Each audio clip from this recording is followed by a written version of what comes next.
어르신, 검사를 더 받으셔야 하는데 비용은 감당하실 수 있으신가요? 보호자분이 계셔야 입원이 가능한데 혼자 오셨나요? 간병인 비용도 만만치 않은데 준비는 되셨는지요? 병원 응급실에서 들려오는 이런 말들, 여러분도 한 번쯤 들어보셨을 겁니다. 아니면 앞으로 들을 수도 있고요. 오늘 이 이야기는 바로 우리 모두의 이야기입니다. 지금 이 순간 전국 병원 응급실에는 혼자 온 70대, 80대 어르신들이 계십니다. 몸은 아픈데 치료비가 걱정되어 망설이고 계신 분들이요. 자식들은 바쁘다고 돈도 없다고 연락을 피하고 계신 분들 말입니다. 참 씁쓸한 현실이죠.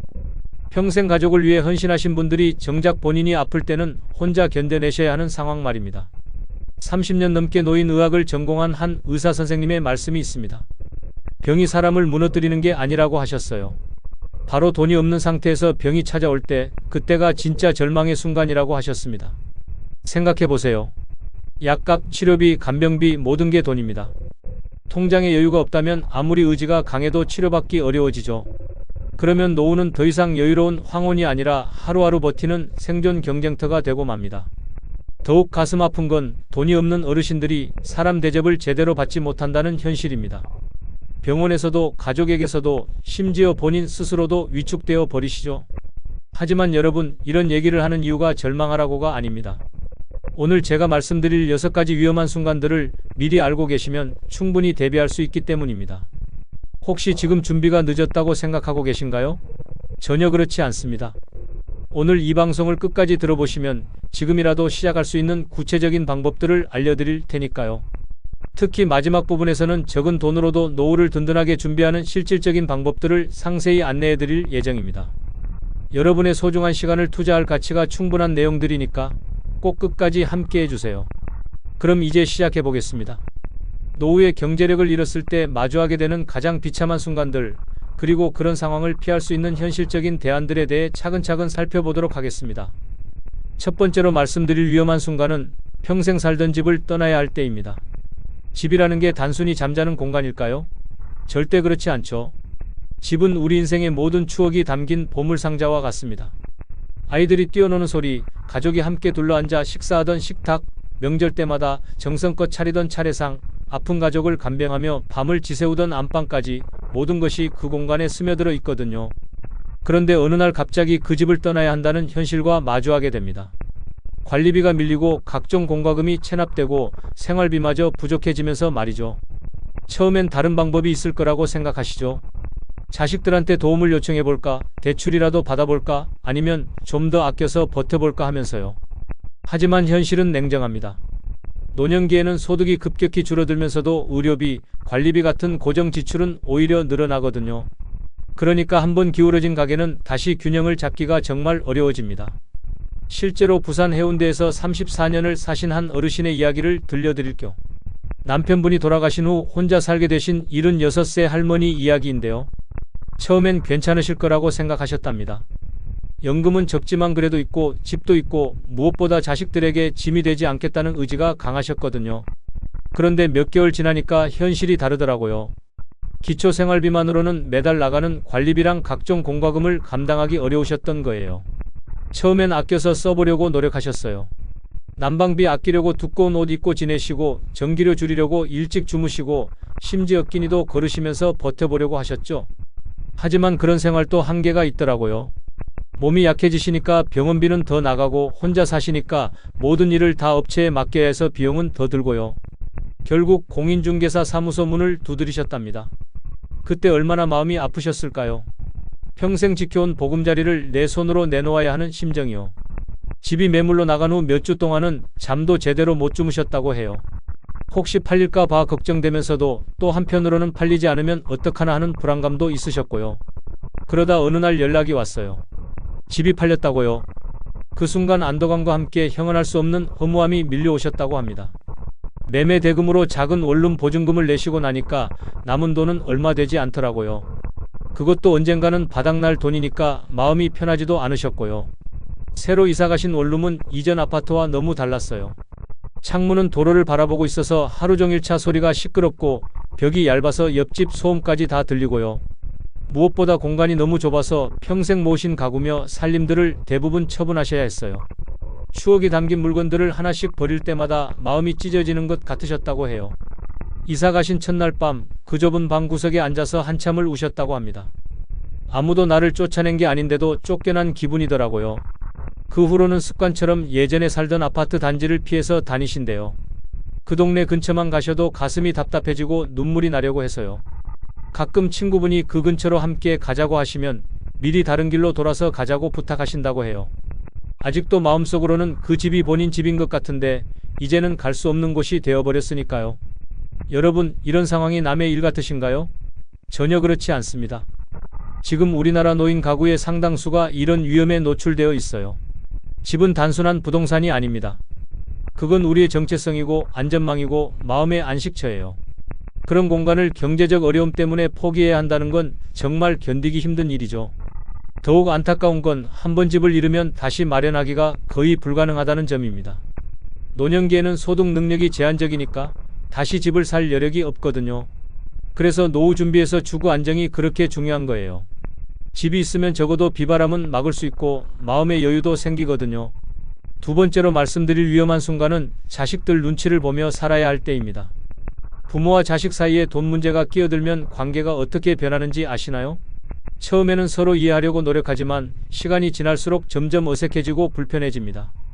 경제적으로 자립하지 못한 부모님은 자식 집에서도 눈치를 볼 수밖에 없어요. 냉장고 하나 열 때도 이걸 먹어도 될까 망설이게 되고 전기 한번 켤 때도 전기료가 걱정되어 조심스러워집니다. 더 안타까운 건 자식들도 처음에는 좋은 마음으로 모시려고 하지만 현실적인 부담이 계속 쌓이면 표정이 변하기 시작한다는 점이에요. 생각해보세요. 젊은 세대도 요즘 경제적으로 쉽지 않잖아요. 집값, 육아비, 교육비로 허리가 휠 정도인데 거기에 부모님 생활비까지 감당하려니 부담이 클 수밖에 없죠. 그러면 자연스럽게 집안 분위기가 무거워져요. 처음에는 괜찮아요, 걱정하지 마세요 라고 하던 자식들이 점점 말수가 줄어들고 이번 달은 외식 좀 줄여야겠어요, 전기료가 많이 나왔네요 같은 말들이 나오기 시작하죠. 부모님들은 그런 말 한마디 한마디에 가슴이 찔리세요. 내가 자식들한테 짐이 되고 있구나, 내 때문에 아이들이 힘들어하는구나 하는 생각이 들면서요. 실제로 경남 거제에 사시는 73살 할머니 경험담을 들려드릴 겸 남편분이 돌아가신 후 생활이 어려워져서 큰딸 집에 잠깐 머물게 되셨거든요. 처음 한두 달은 정말 좋았어요. 딸도 사위도 엄마 여기서 편히 계세요, 저희가 모실게요 라고 따뜻하게 맞아주셨고 손주들도 할머니가 와서 좋아했고요. 그런데 3달째 되니까 분위기가 조금씩 달라지더라고요. 딸의 표정이 예전 같지 않고 사위도 말수가 줄어들었어요. 어느 날은 사위가 요즘 생활비가 너무 많이 나가네요, 전에 비해서 2배는 더 드는 것 같아요 라고 딸한테 말하는 소리를 들으셨대요. 그 순간 얼마나 마음이 아프셨을까요? 내가 여기 있어서 아이들이 경제적으로 힘들어하는구나 하는 생각이 드시면서요. 그 후로는 모든 게 조심스러워지셨어요. 밥도 조금씩만 드시고 물도 아껴 쓰시고 전기도 최대한 안 쓰려고 일찍 주무시고 늦게 일어나시고요. 심지어 아프셔도 말씀 안 하셨어요. 병원 가면 돈 들까봐 걱정되어서요. 혈압약 떨어져도 괜찮다 하시면서 참으셨고요. 그렇게 몇 개월을 지내시다가 어느 날 딸이 조심스럽게 말하더래요. 엄마, 혹시 다음 달부터 요양원도 한번 알아볼까요? 전문적으로 돌봐주는 곳이 엄마한테는 더 좋을 것 같아서요. 그 말을 들으시는 순간 할머니는 모든 걸 이해하셨다고 해요. 아, 이제 정말 나갈 때가 되었구나 하고요. 그날 밤 할머니는 밤새 울으셨답니다. 자식이 미워서가 아니라 자식한테 짐이 되는 본인이 미워서요. 결국 아파트 근처 작은 원룸을 구해서 독립하셨어요. 가스레인지도 없고 샤워 시설도 불편한 곳이었지만 적어도 눈치 보지 않고 살 수 있어서 그게 더 편하다고 하시더라고요. 혼자 컵라면 끓여 드시면서 이게 진짜 내 밥이구나 하고 혼자 중얼거리셨다는 그 말씀이 가슴을 찡하게 하네요. 여러분, 이런 상황이 누구 잘못일까요? 자식들이 매정해서일까요? 아니면 부모님이 이기적이어서일까요? 둘 다 아니에요. 이건 구조적인 문제예요. 노후 준비가 부족한 상태에서 맞이하는 현실적인 어려움이죠. 자식들도 나름대로 최선을 다하려고 하지만 현실적인 한계가 있어요. 부모님들도 자식들한테 폐 끼치기 싫어서 최대한 참으려고 하시지만 그것도 한계가 있고요. 결국 경제적 자립이 안 되어 있으면 가족 간의 사랑도 지켜내기 어려워져요. 서로 사랑하는 마음은 있지만 현실적인 부담 때문에 관계가 어색해지고 거리감이 생기게 되거든요. 그래서 노후 준비에서 가장 중요한 게 경제적 독립이에요. 자식들과 좋은 관계를 유지하려면 부모도 최소한의 경제력은 갖춰야 해요. 자식 눈치 안 보고 함께 식사하며 웃을 수 있고 손주 생일 선물도 사줄 수 있고 가끔은 오늘 외식하자 하고 먼저 제안할 수 있는 여유 말이에요. 세 번째로 말씀드릴 위험한 순간은 명절 아침 혼자 밥을 먹어야 할 때입니다.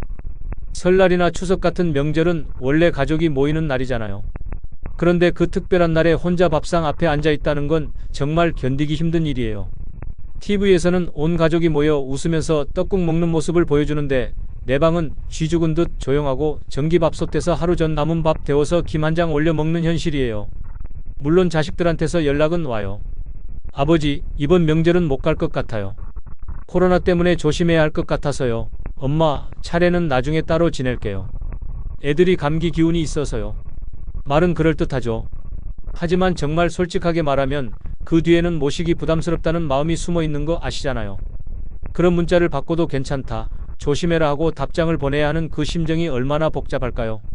이해는 가지만 서운한 마음도 있고 화가 나면서도 또 한편으로는 자식들이 미안해할까봐 괜찮은 척 해야 하고요. 서울 마포구에 사시는 78살 할아버지 이야기를 들려드릴 겸 부인은 몇 해 전에 돌아가시고 아들은 경기도 외곽에서 살고 있어요. 작년 설날 이 할아버지는 아침 일찍 차례상 차릴 준비를 하려고 냉장고를 여셨대요. 동네 시장에서 미리 사둔 나물 몇 가지와 마른 반찬들을 꺼내려고 하셨죠. 그런데 막상 꺼내려다가 손을 멈추셨어요. 뭐하러 이걸 차리나 하는 생각이 드시면서요. 부인도 안 계시고 아들도 안 오는데 혼자 차례상 차려놓고 앉아있으면 더 쓸쓸할 것 같으셨거든요. 결국 전기포트에 물 끓여서 컵라면 하나에 계란 하나 풀어서 드셨어요. 식탁 위에는 성냥갑만 한 액자 하나, 돌아가신 부인 사진만 덩그러니 놓여 있었고요. 그날 오후에 동네에 사시는 다른 어르신이 전을 좀 나눠주려고 찾아오셨대요. 할아버지는 눈물이 터질까봐 문만 살짝 열고 감사합니다 하고 황급히 문을 닫으셨어요. 그 작은 친절에도 눈물이 나려고 하시더라고요. 사람의 따뜻함이 그렇게 고마울 수가 없으셨던 거죠. 그날 밤 할아버지는 TV도 끄고 불도 끈 채로 어둠 속에서 새벽까지 잠을 이루지 못하셨어요. 그러면서 이런 생각이 드셨다고 해요. 이게 사람 사는 꼴인가? 살아있다는 게 미안하네. 명절에 느끼는 외로움은 평소 외로움과는 차원이 달라요. 온 세상이 가족 단위로 움직이는 것 같은데 나만 혼자 남겨진 것 같은 기분이 들거든요. 이웃집에서 들려오는 웃음소리, 엘리베이터에서 보는 선물 상자들, 자식들이 올리는 가족 사진들까지 모든 게 나만 빼놓고 돌아가는 것처럼 느껴져요. 더 힘든 건 그 하루가 정말 길게 느껴진다는 점이에요. 할 일도 없고 갈 곳도 없고 연락할 사람도 없으니까 시간이 거의 안 가요. 하루 종일 TV만 보다가 저녁에는 편의점 네온사인 불빛을 보면서 스스로를 위로해요. 괜찮아, 오늘만 넘기면 되니까. 하지만 그 하루하루가 사람을 무너뜨려요. 특히 명절 같은 특별한 날일수록 더 그렇죠. 만약 경제적 여유가 있었다면 어땠을까요? 음식 몇 가지 사서 아는 분들과 함께 식사라도 할 수 있었을 거예요. 아니면 작은 여행이라도 떠나서 혼자만의 시간을 의미 있게 보낼 수도 있었을 테고요. 최소한 나 자신에게 오늘도 괜찮은 하루야 하고 위로할 여유는 있었을 거예요. 하지만 돈이 없으면 외로움은 가난과 함께 더 깊어져요. 선택의 여지가 없으니까 그 상황을 받아들일 수밖에 없고 그러다 보면 자존감도 함께 무너지게 되거든요. 여러분, 명절에 혼자 보내는 시간이 나쁜 건 아니에요. 때로는 조용한 시간이 필요할 수도 있고요. 하지만 그게 선택이 아니라 어쩔 수 없는 상황이라면 그건 정말 힘든 일이죠. 그래서 노후 준비를 할 때는 경제적인 것뿐만 아니라 사회적 관계도 함께 생각해야 해요. 돈이 있으면 사람들과 어울릴 기회도 더 많아지거든요. 네 번째로 말씀드릴 위험한 순간은 병원비가 부담되어서 아픈 몸을 숨겨야 할 때입니다. 여러분, 솔직히 생각해 보세요. 머리가 터질 듯 아픈데 병원 갈 돈이 없어서 그냥 참고 누워 있어야 한다면 그 삶을 과연 인간다운 삶이라고 할 수 있을까요? 경제력을 잃는다는 건 단순히 생활이 불편해지는 게 아니에요. 내 몸이 아파도 제대로 치료받을 권리조차 포기해야 하는 현실이에요. 기침 한 번 해도 병원 가야 하나 걱정하고 어지러워도 검사 받으면 돈 많이 들 텐데 하면서 망설이게 되는 거죠. 병원은 아픈 사람이 가는 곳인데 돈 있는 사람만 가는 곳처럼 느껴지는 순간 인간으로서의 존엄성이 무너지기 시작해요. 더 끔찍한 건 이런 상황이 반복되면 아예 병원 갈 용기가 사라진다는 점이에요. 몸에 이상이 있어도 그냥 참자, 약국에서 간단한 약이나 사자 하면서 스스로를 속이게 되거든요. 충북 옥천에 사시는 69살 할아버지 이야기를 들려드릴 겸 이분은 원래 허리 디스크가 조금 있으셨어요. 날씨가 추워지면 찌릿찌릿한 정도였는데 참을 만한 수준이었거든요. 그런데 병원에 가지 않으셨어요. 한 번 가면 몇만 원은 나간다면서 계속 참으셨죠. 연금도 없고 몇 해 전 부인도 돌아가셔서 혼자 사시다 보니 돈 나갈 일을 최대한 줄이는 게 생활의 전부였거든요. 그러던 어느 날 설거지를 하시다가 물기 있는 바닥에서 미끄러지셨어요. 허리가 완전히 꺾이면서 그대로 거실에 쓰러지셨는데 몸을 가누실 수가 없으셨대요. 휴대폰은 멀리 있었고 전화할 사람도 마땅히 없었어요. 그래서 이틀을 거실 바닥에서 버티셨어요. 밥도 물도 못 드시고 몸은 점점 굳어가는데 어떻게 할 방법이 없으셨던 거죠. 이틀째 되던 날 다행히 이웃분이 안부를 묻다가 발견해서 구급차로 병원에 실려가셨어요. 의사 선생님이 그러시더래요. 조금만 일찍 오셨으면 간단한 물리치료로 끝났을 텐데 지금은 수술도 어렵고 회복도 장담할 수 없어요. 결국 그 할아버지는 휠체어를 타야 하는 상황이 되셨어요. 병 자체보다도 치료 시기를 놓친 게 더 큰 문제였던 거죠. 만약 처음 아프셨을 때 병원에서 적절한 치료를 받으셨다면 어땠을까요? 지금처럼 심각한 상황까지는 가지 않았을 거예요. 하지만 돈이 없다는 이유로 초기 치료를 미루다가 결국 더 큰 비용과 고통을 감수해야 하는 상황이 된 거죠. 이런 일이 비단 특별한 경우일까요? 전혀 그렇지 않아요. 지금도 많은 어르신들이 병원비 부담 때문에 치료를 미루고 계세요. 혈압약 떨어져도 좀 더 버텨보자 하시고 당뇨약 값이 부담되어서 식이 조절로 해결해보자 하시고 무릎이 아픈데도 걷기 운동으로 좋아질 거야 하면서 참으시는 분들이 정말 많거든요. 물론 건강관리를 스스로 하시는 것도 중요해요. 하지만 전문적인 치료가 필요한 상황에서도 경제적 부담 때문에 참는다면 그건 정말 위험한 일이에요. 특히 노년기에는 작은 병도 금방 큰 병으로 발전할 수 있거든요. 면역력도 떨어지고 회복력도 예전 같지 않으니까요. 그래서 조기 발견, 조기 치료가 그렇게 중요한 거예요. 병이 커지기 전에 미리 잡아야 치료비도 적게 들고 완치 가능성도 높아지거든요. 하지만 경제력이 뒷받침되지 않으면 그런 선택을 할 수가 없어요. 당장 몇만 원이 아까워서 미루다가 나중에 몇백만 원, 몇천만 원의 치료비를 감당해야 하는 상황이 오는 거죠. 여러분, 건강은 정말 소중한 자산이에요. 돈을 잃으면 다시 벌 수 있지만 건강을 잃으면 돈으로도 되돌릴 수 없는 경우가 많거든요. 그래서 노후 준비를 할 때는 의료비도 반드시 고려해야 해요. 나이가 들수록 병원 갈 일이 많아지는 건 자연스러운 현상이니까 그에 대한 대비책도 미리 마련해 두셔야 해요.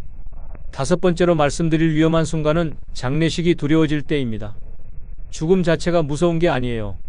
죽고 난 후에 내 장례를 제대로 치러줄 사람이 없다는 사실이 더 무서운 거죠. 관 하나 마련할 돈도 없고 상주가 될 자식들과는 연락도 뜸하고 마지막 길을 함께 걸어줄 친구들도 이미 세상을 떠났다면 그 죽음은 인생 전체의 쓸쓸한 마침표가 되는 거예요. 사람은 누구나 마지막에는 존엄하게 떠나고 싶어 해요. 누군가 기억해주고 애도해주고 그리워해주는 죽음을 원하죠. 하지만 돈이 없으면 그런 작은 바람조차 사치가 되어버려요. 강원도 정선에 사시는 87세 할아버지 이야기를 들려드릴 겸 최근 심장질환으로 병원에 자주 다니시면서 이런 생각이 드셨다고 해요. 내가 만약 내일 죽는다면 이 병원에 있는 누구라도 내 이름을 기억해줄까? 자식들과는 오래전에 연락이 끊겼고 친구들은 대부분 세상을 떠나셨어요. 아파트 관리실에서는 그분을 조용한 어르신이라고 부를 뿐 깊이 알고 지내는 사람은 없었거든요. 그래서 요즘 잠이 잘 안 오신다고 해요. 혹시 나도 아무도 모르게 조용히 세상을 떠나는 고독사가 될까봐 걱정되어서요. 한 달 전에는 시청에 가서 조용히 물어보셨대요. 혹시 무연고 사망자 처리 절차가 어떻게 되는지 아세요? 공무원이 놀라서 왜 그러세요? 아직 건강하신데요? 라고 하니까 웃으면서 그냥 미리 알아두려고요. 남에게 피해주면 안 되니까요? 라고 대답하셨대요. 그 후에는 인터넷으로 최저가 장례식장을 알아보셨어요. 관도 가장 저렴한 나무로 하고 절차도 간소화해서 치르는 방식으로요. 그렇게 하면 장례비가 150만 원 정도 든다고 하더라고요. 하지만 그 돈조차 지금 통장에는 없어요. 매달 30만 원 채 안 되는 기초연금으로는 생활비도 빠듯하거든요. 그래서 이제는 죽지 않기 위해서가 아니라 죽었을 때 민폐 끼치지 않기 위해서 더 조심하신다고 해요. 넘어지지 않으려고 조심하시고 외출도 줄이시고요. 그분이 하신 말씀이 가슴에 남아요. 지금 나는 사는 게 아니라 조용히 사라질 준비를 하는 중입니다. 이 말이 과장처럼 들리시나요? 전혀 그렇지 않아요. 실제로 많은 어르신들이 이런 불안 속에서 살고 계세요. 죽음을 준비한다는 건 단순히 유언장 쓰고 유품 정리하는 게 아니에요. 마지막까지 인간다운 존엄을 지킬 수 있도록 준비하는 거예요. 그런데 경제적 여유가 없으면 그런 준비조차 할 수 없어요. 장례비는 물론이고 병원비, 간병비까지 모든 게 부담이니까 아예 생각하기를 포기하게 되는 거죠. 더 안타까운 건 이런 상황에 있는 어르신들이 점점 늘어나고 있다는 점이에요. 가족관계가 소원해지고 사회적 연결고리도 약해지면서 혼자 살다가 혼자 떠나는 분들이 많아지고 있거든요. 물론 자식들이나 친구들과 관계가 좋다고 해서 모든 게 해결되는 건 아니에요. 하지만 적어도 경제적 준비가 되어 있다면 마지막 순간에 대한 불안감은 줄일 수 있을 거예요. 장례 비용을 미리 마련해두고 병원비 걱정 없이 치료받을 수 있고 간병인도 쓸 수 있다면 적어도 경제적인 이유로 존엄성을 포기할 필요는 없겠죠. 여러분, 죽음은 누구에게나 평등하게 찾아와요. 하지만 그 죽음을 맞이하는 방식은 사람마다 다를 수 있어요. 경제적 준비가 되어 있으면 마지막까지 자신의 의지대로 선택할 수 있지만 그렇지 않으면 모든 걸 남의 손에 맡겨야 하는 상황이 올 수 있거든요. 그래서 노후 준비에서 가장 마지막까지 고려해야 할 부분이 바로 이런 마무리 비용이에요. 살아서도 존엄하게, 떠날 때도 존엄하게 그럴 수 있도록 미리 준비해 두시는 게 정말 중요해요. 6번째, 마지막으로 말씀드릴 위험한 순간은 가고 싶은 곳이 있어도 돈이 없어서 포기해야 할 때입니다. 날씨는 맑고 햇살은 따뜻해요. 벚꽃이 만발한 공원에는 가족들이 3, 4, 5 모여서 도시락을 펼치고 연인들은 사진을 찍으며 웃고 있어요. 나도 저기 가고 싶어요. 그냥 버스 한 번, 입장료 몇천 원, 따뜻한 커피 한 잔이면 될 것 같은데 통장을 열어보는 순간 그 마음을 접을 수밖에 없어요. 이 나이에 돈이 없어서 나들이 한 번 못 가는 현실, 이보다 더 자존심 상하고 비참한 순간이 또 있을까요? 어르신들이 이렇게 말씀하세요. 나이가 많아서 안 가는 게 아니라 돈이 없어서 안 가는 거야. 몸이 불편해도 마음은 여전히 어딘가로 떠나고 싶어 해요. 봄에는 꽃 구경을 하고 싶고 여름에는 바다 냄새를 맡고 싶고 가을에는 단풍 구경을 하고 싶어 하시거든요. 사람들 틈에 섞여서 웃고 간식 하나 사 먹으면서 나도 살아있구나 하는 감정을 느끼고 싶으신 거예요. 그런데 돈이 없어요. 왕복 버스비 10,000원이 없어서 그런 욕구는 계속 미뤄지고 기다림은 점점 체념으로 바뀌어가요. 대구 수성구에 사시는 75세 할머니는 3년째 대구 근처 유명한 꽃단지를 한 번도 가보지 못하셨어요. 딸이 그곳에 꽃 구경 갔다고 사진을 보내오면 예쁘다, 잘 다녀와라 하고 답하지만 속으로는 정말 가보고 싶으시거든요. 그곳은 버스로 왕복 2시간이면 되는 가까운 곳인데 그날 하루 교통비가 부담되어서 그냥 집에서 TV로 꽃 구경을 대신하세요. 손주가 할머니도 같이 가요 하고 말해도 웃으면서 할머니는 집이 편해라고 하시지만 그 말이 진심은 아니에요. 돈이 없을 뿐이죠. 몇 해 전에 동네 친구들과 봄소풍 이야기가 나왔을 때도 가장 먼저 말을 끊으셨어요. 난 무릎이 안 좋아서 못 가. 그러니까 아무도 더 묻지 않았어요. 하지만 그날 밤 할머니는 오래된 서랍에서 수첩 하나를 꺼내셨어요. 언젠가 손으로 써두신 가보고 싶은 곳 10군데가 적혀 있었는데 해운대, 경복궁, 속초, 합천 영상 테마파크. 하나도 가보지 못하셨어요. 이유는 단 하나, 돈이 없어서예요. 누군가는 말해요. 마음만 있으면 어디든 갈 수 있어요. 하지만 그건 젊은 사람 얘기예요. 나이가 들어서 버스 갈아타는 것도 힘든데 교통비, 입장료, 식비까지 계산하면 하루 외출도 큰 부담이 되거든요. 돈이 없으면 삶의 선택권이 사라져요. 가고 싶은 곳, 먹고 싶은 것, 하고 싶은 모든 것 앞에 포기라는 단어가 붙어요. 그게 매일 반복되면 사람은 점점 무기력해져요. 그러다가 마침내 바라는 것 자체를 그만두게 되죠. 삶은 움직임이에요. 마음이 가는 곳으로 몸도 따라가야 살아있는 기분이 들어요. 그런데 돈이 없으면 마음은 갇히고 몸은 굳어져요. 그게 하루, 한 달, 몇 년을 이어지면 결국 한계가 와요. 나가는 법을 잊고 즐기는 법을 잊고 결국에는 사는 법 자체를 잊어버리게 되는 거예요. 단지 커피 한 잔 마시고 싶은 마음을 참아야 하고 가고 싶은 길을 멀리서 바라보기만 해야 할 때 느끼는 박탈감은 단순한 아쉬움이 아니에요. 살아있다는 존재감마저 부정당하는 철저한 무력감이에요. 이보다 더 가혹한 노후는 없어요. 하지만 여러분, 꼭 많은 돈이 있어야만 이런 소소한 즐거움을 누릴 수 있는 건 아니에요. 조금씩이라도 여유를 만들면 작은 외출 정도는 충분히 가능하거든요. 중요한 건 포기하지 않는 마음이에요. 지금 당장은 어려워도 조금씩 준비해 나가면 언젠가는 가고 싶었던 곳들을 다 가보실 수 있을 거예요. 지금까지 6가지 위험한 순간들을 말씀드렸는데요. 절망적으로만 들리셨나요? 그렇지 않으시길 바라요.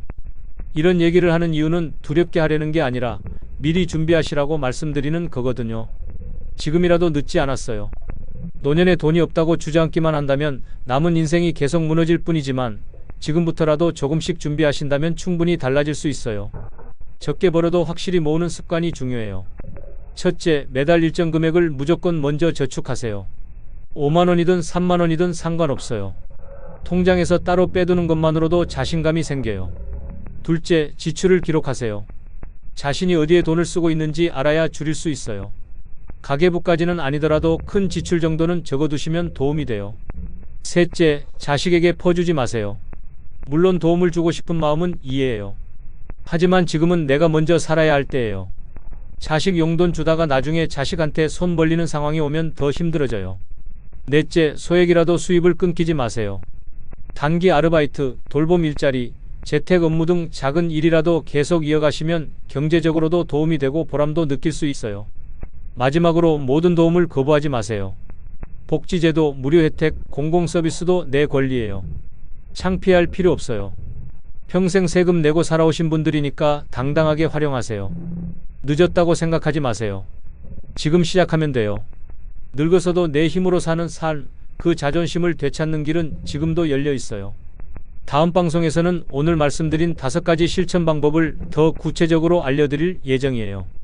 정부 지원 제도 활용법부터 시작해서 노년기 재정관리의 실질적인 노하우까지 상세하게 안내해드리겠어요. 여러분의 소중한 노후를 위해서 꼭 필요한 정보들이니까 다음 방송도 놓치지 마시고 함께 해주세요. 오늘 긴 시간 들어주셔서 감사합니다. 여러분 모두 건강하시고 경제적으로도 든든한 노후 보내시길 진심으로 바라겠습니다. 80살 할머니가 마지막 1,000원으로 라면을 사며 눈물을 흘린 이유는 무엇일까요? 편의점 계산대 앞에서 웅크린 할머니의 손은 떨리고 있었습니다. 지갑에서 동전을 하나씩 꺼내며 세는 모습을 본 점원은 가슴이 찡했다고 합니다. 그 1,000원은 할머니에게 그날의 전 재산이었거든요. 혹시 이 이야기가 남의 일 같으신가요? 안타깝게도 이것은 지금 이 순간에도 우리 주변에서 벌어지고 있는 생생한 현실입니다. 국민연금연구원의 최근 조사에 따르면 우리나라 노인 빈곤율은 경제협력개발기구 OECD 평균의 2배가 넘습니다. 10명 중 4명이 최저생계비에도 못 미치는 소득으로 살아가고 있다는 뜻입니다. 더욱 충격적인 것은 이들 대부분이 젊은 시절에는 평범한 중산층이었다는 사실입니다. 성실히 일하고 자녀를 키우고 노후를 준비했다고 생각했던 사람들이 어느 날 갑자기 빈곤의 늪에 빠지게 된 것이죠. 오늘 이 시간에는 노후 빈곤이 우리에게 던지는 5가지 절망적인 순간들을 함께 살펴보겠습니다. 하지만 단순히 절망만을 이야기하는 것이 아닙니다. 이런 현실을 마주하고도 다시 일어설 수 있는 방법, 늦었다고 생각할 때가 진짜 시작인 이유를 함께 찾아보겠습니다. 지금부터 들려드릴 이야기는 실제로 일어난 일들을 바탕으로 재구성한 것입니다. 혹시 듣다가 마음이 무거워지더라도 끝까지 함께 해주시기 바랍니다. 마지막에는 분명 희망의 빛을 발견하실 수 있을 테니까요. 그럼 이제 시작해 보겠습니다. 첫 번째 이야기는 한 할머니가 평생 살던 집을 떠나야 했던 그날의 이야기입니다. 경기도 안양에 사는 이순덕 할머니는 올해 78살입니다. 남편과 함께 40년을 살아온 그 집은 단순한 주거 공간이 아니었습니다. 아이들의 첫 발걸음, 가족 생일잔치, 명절 차례상까지 모든 추억이 그 집 안에 스며 있었거든요.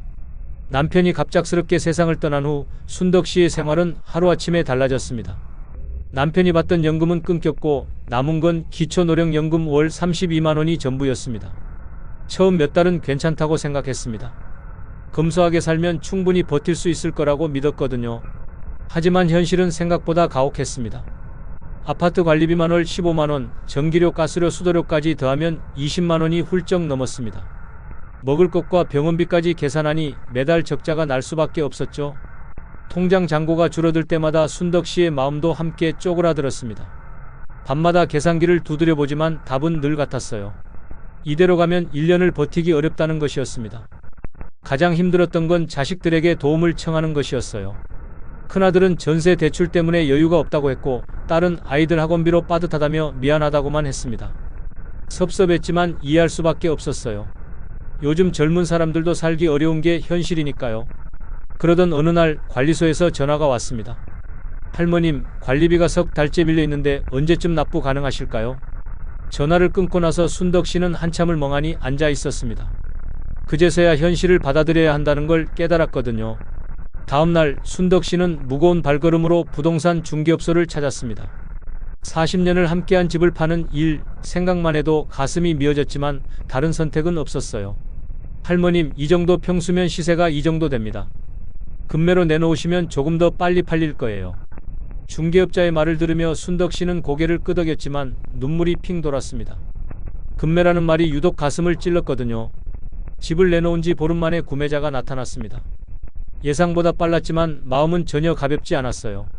매매 계약서에 도장을 찍는 순간 순덕 씨는 40년의 삶이 한순간에 정리되는 기분이었다고 합니다. 이사 날이 다가올수록 순덕 씨의 마음은 더욱 무거워졌습니다.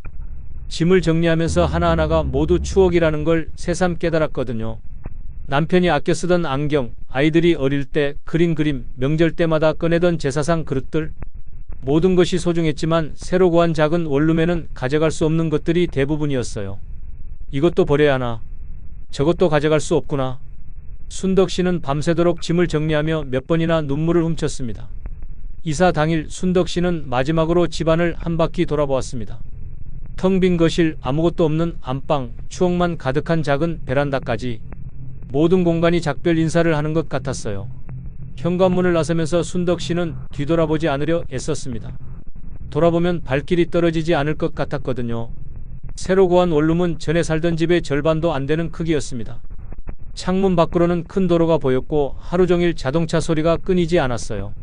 첫날 밤 좁은 방 한구석에 앉아있던 순덕 씨는 문득 이런 생각이 들었다고 합니다. 내가 정말 여기서 살아야 하는 걸까? 하지만 선택할 여지가 없었어요. 집을 판 돈으로 보증금을 내고 나니 남은 돈도 얼마 되지 않았거든요. 그나마 월세 걱정 없이 살 수 있는 곳이 여기뿐이었으니까요.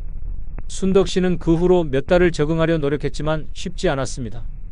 밤마다 옛집 꿈을 꾸었고 길을 걷다가 비슷한 아파트를 보면 가슴이 먹먹해졌어요. 평생을 모아서 마련한 집인데 이렇게 쉽게 떠나야 하다니. 순덕 씨의 한숨 섞인 목소리에는 깊은 아쉬움과 체념이 담겨 있었습니다. 하지만 가장 슬픈 건 따로 있었어요. 집 주소가 바뀌면서 예전 이웃들과의 연락도 자연스럽게 끊어진 것이었거든요. 40년을 함께 살며 정을 나눈 사람들과의 인연마저 집과 함께 사라져버린 셈이죠. 이처럼 노후에 집을 잃는다는 것은 단순히 주거 공간을 바꾸는 것이 아닙니다. 그것은 평생 쌓아온 추억과 인간관계, 그리고 자신의 정체성까지도 함께 잃는 것과 같아요. 집은 단순한 건물이 아니라 삶의 터전이자 마음의 안식처입니다. 그 안에는 한 사람의 인생이 고스란히 녹아 있거든요. 하지만 경제적 어려움 앞에서는 그 모든 것을 포기해야 하는 것이 노인들의 현실입니다. 순덕 씨처럼 집을 잃은 노인들이 가장 먼저 의지하게 되는 곳은 바로 자식들의 집입니다. 하지만 이것이 새로운 고통의 시작이 될 줄은 아무도 예상하지 못하죠. 부산에 사는 김철수 할아버지는 올해 75살입니다. 오랫동안 운전했던 택시를 그만두고 나서 수입이 거의 끊어졌어요. 아내는 몇 해 전 치매에 걸려 요양원에 계시고 혼자 살기엔 경제적으로 너무 버거웠습니다. 결국 철수 씨는 둘째 아들 집으로 들어가게 되었어요. 아들 부부는 처음엔 기꺼이 아버지를 맞아들였습니다. 아버지 편하게 계시면 됩니다. 저희가 모실게요. 며느리도 따뜻하게 말했어요. 어머니 요양원비도 저희가 부담할 테니까 걱정 마세요. 처음 한두 달은 정말 괜찮았습니다. 아들 부부는 친절했고 손자들도 할아버지와 함께 사는 걸 좋아했어요. 철수 씨도 오랜만에 가족의 따뜻함을 느낄 수 있었습니다. 하지만 문제는 시간이 지나면서 나타났어요. 매달 요양원비 300만 원이 부담으로 다가오기 시작한 거죠. 여기에 철수 씨의 생활비와 병원비까지 더해지니 아들 부부의 가게에는 상당한 압박이 가해졌습니다. 처음엔 아들이 아버지께 직접 말하지는 않았어요. 하지만 철수 씨는 눈치가 빨랐습니다. 아들의 표정이 점점 무거워지고 며느리의 말수가 줄어드는 게 보였거든요. 여보, 이번 달 카드값이 너무 많이 나왔어. 부엌에서 들려오는 아들 부부의 대화를 들으며 철수 씨는 가슴이 철렁했습니다. 아버지 모시는 것도 좋지만 우리 아이들 교육비도 만만치 않잖아. 며느리의 한숨 섞인 목소리에 철수 씨는 자신이 점점 짐이 되어가고 있다는 걸 느꼈어요. 그 후로는 더욱 조심스러워졌습니다. 냉장고 문을 열 때도 눈치를 보고 TV 볼 때도 소리를 줄였어요. 병원에 가야 할 때도 꼭 필요한 경우가 아니면 참았습니다. 가장 마음 아팠던 건 손자들의 변화였어요. 처음엔 할아버지와 놀기를 좋아했던 아이들이 점점 거리를 두기 시작했거든요. 아마 부모들의 대화를 들었나 봅니다. 할아버지, 우리 방이 좁아요. 손자의 무심한 한마디에 철수 씨는 가슴이 찡했습니다. 결정적인 순간은 석 달 후에 찾아왔어요. 아들이 조심스럽게 말을 꺼낸 것이었습니다. 아버지, 제가 요즘 회사 사정이 어려워졌습니다. 혹시 형한테도 한번 여쭤보시면 어떨까요? 철수 씨는 그 말의 진짜 의미를 정확히 알아들었어요. 더 이상 여기서 계시기 어렵다는 뜻이었거든요.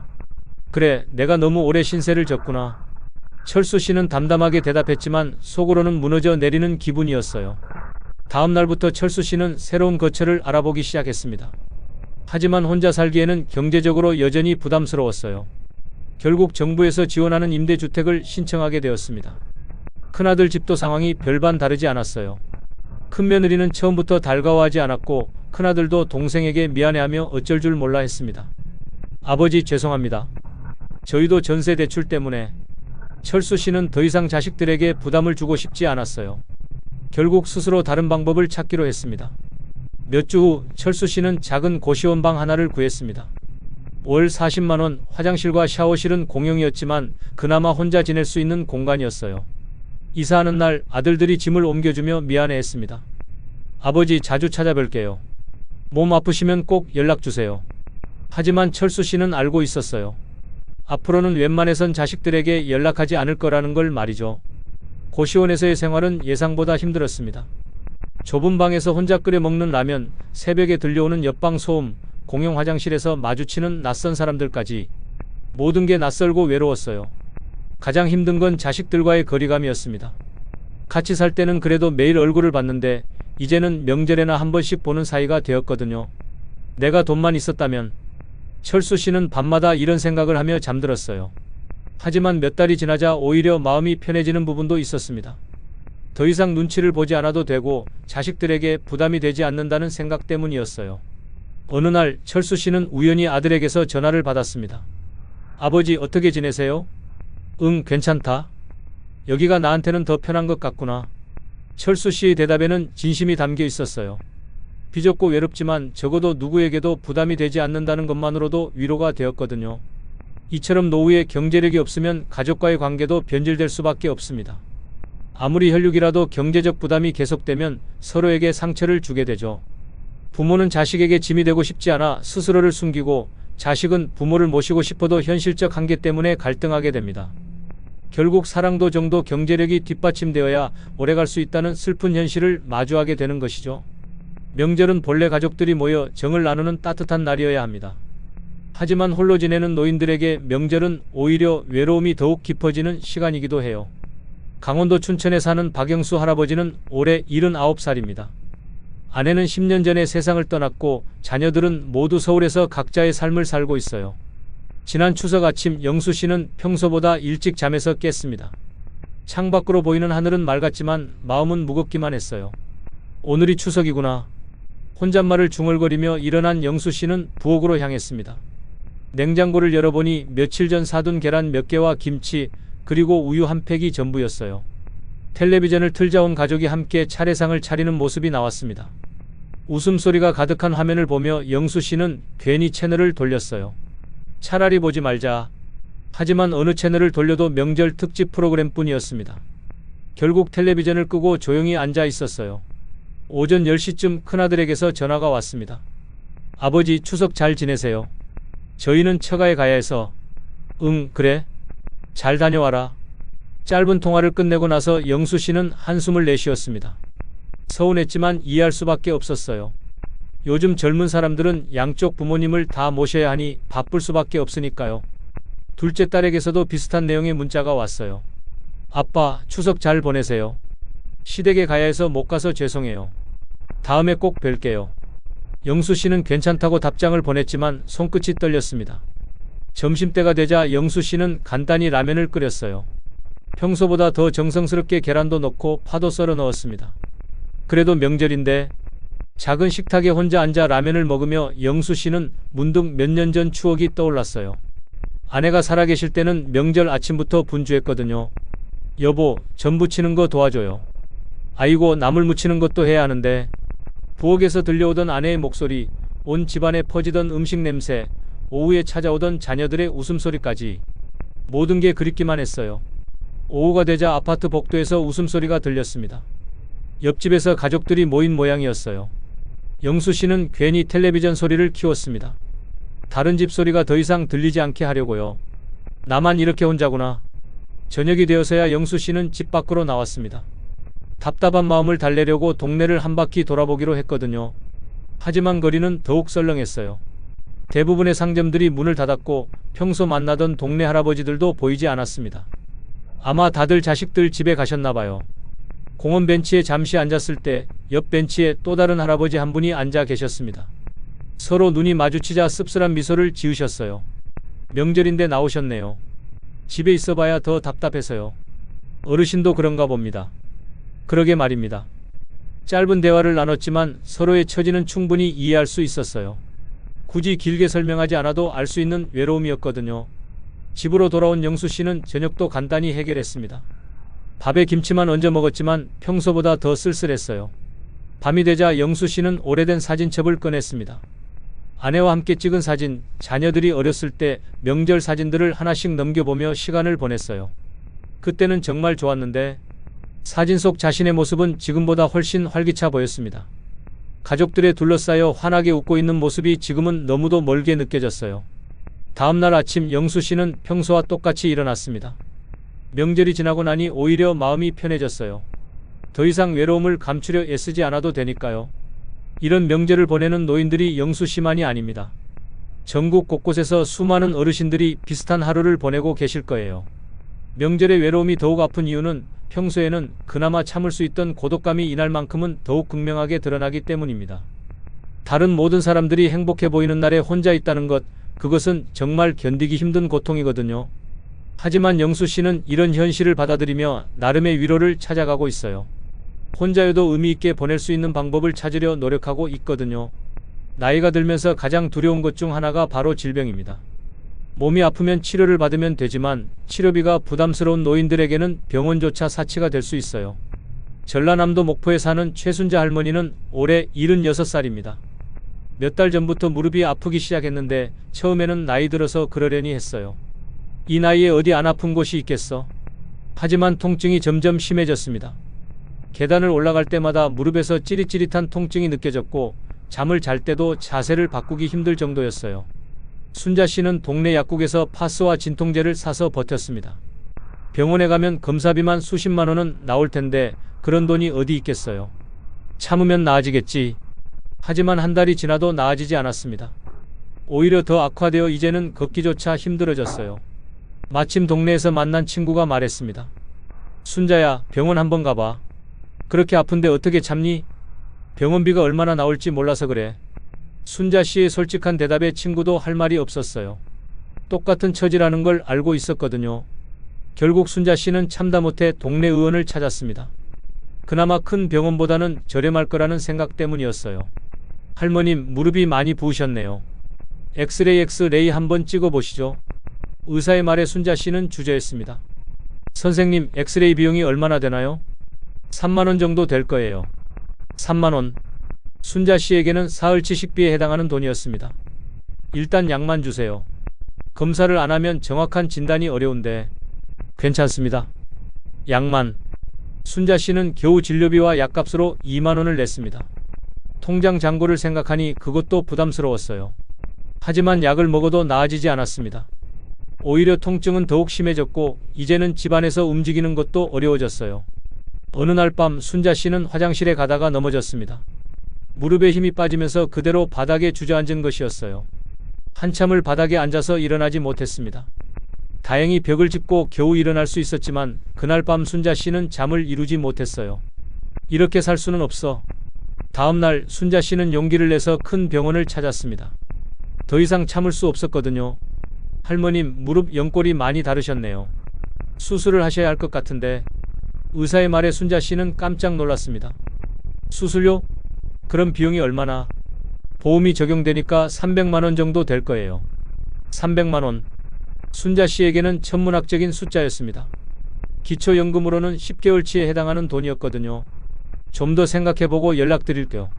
순자 씨는 그렇게 말하고 병원을 나왔지만 돌아갈 수 없다는 걸 알고 있었어요. 그 후 몇 주 동안 순자 씨는 집에만 있었습니다. 밖에 나가기도 힘들었고 무엇보다 또 다른 병원비가 나갈까 두려웠거든요. 마침 옆집 할머니가 찾아왔습니다. 순자 씨, 요즘 왜 안 보여요? 어디 아픈가요? 무릎이 아파서.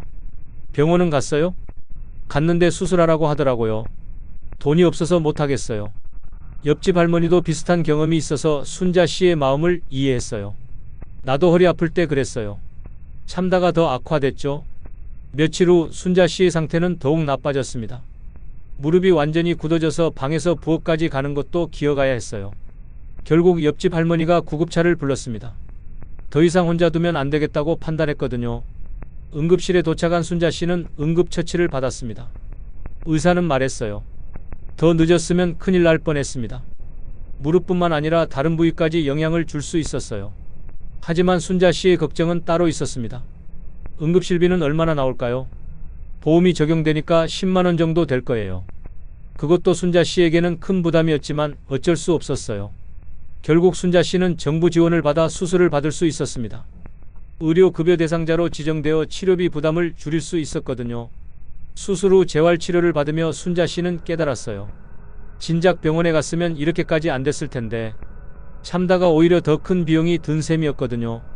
이처럼 많은 노인들이 치료비 때문에 병을 방치하다가 더 큰 문제가 되는 경우가 많습니다. 조기에 치료하면 간단히 해결될 수 있는 질병도 참다가 수술까지 해야 하는 상황이 되는 거죠. 건강은 돈으로 살 수 없다고 하지만 역설적으로 돈이 없으면 건강을 지키기 어려운 것이 현실입니다.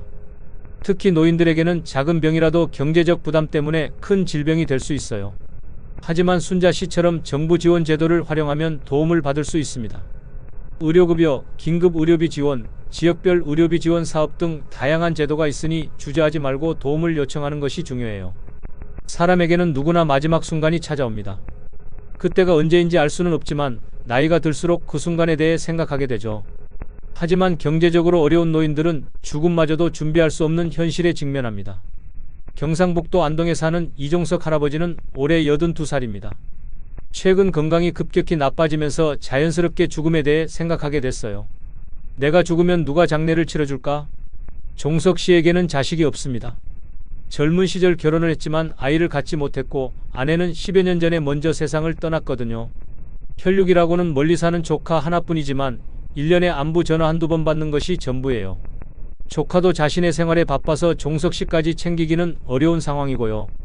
몇 달 전부터 종석 씨는 장례에 대해 알아보기 시작했습니다. 인터넷으로 검색해보니 요즘 장례 비용이 만만치 않았어요. 가장 간단한 장례라도 200만 원은 넘었고 조금이라도 체면을 차리려면 500만 원은 필요했습니다. 종석 씨의 전 재산인 통장 잔고는 겨우 50만 원이었어요. 이 돈으로는 관도 제대로 못 사겠구나. 종석 씨는 한숨을 내쉬었습니다. 며칠 후 종석 씨는 동사무소를 찾았습니다. 무연고 사망자 처리 절차에 대해 알아보려고요. 할아버지, 왜 그런 걸 알아보세요? 공무원이 놀라며 물었지만 종석 씨는 담담했어요. 미리 준비해 두려고요. 남에게 피해 주기 싫어서요. 공무원은 안타까워했지만 절차를 설명해 줬습니다.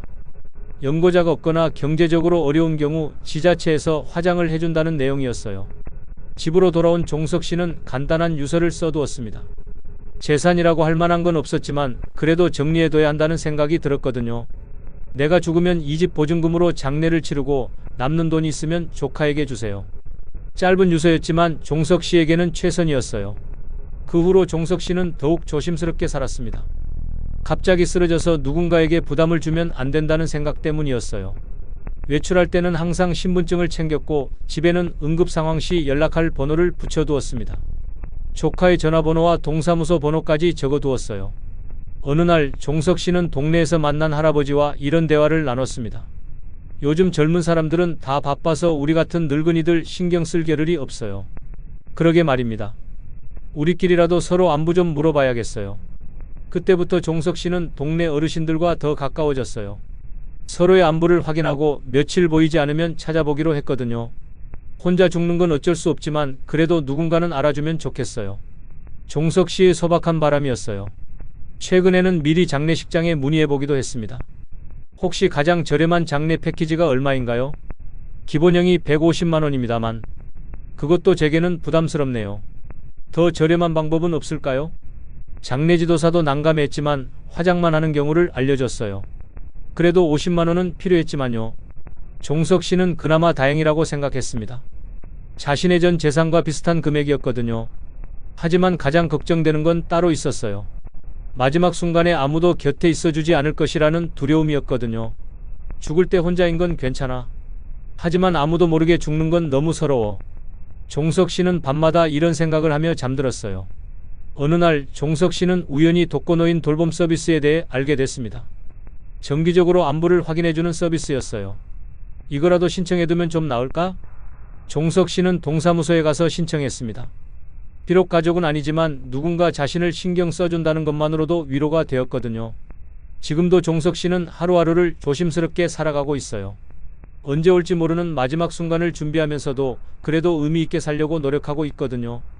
돈이 없어서 제대로 된 장례는 못 치르겠지만 그래도 누군가는 내가 살았다는 걸 기억해 줄 거야.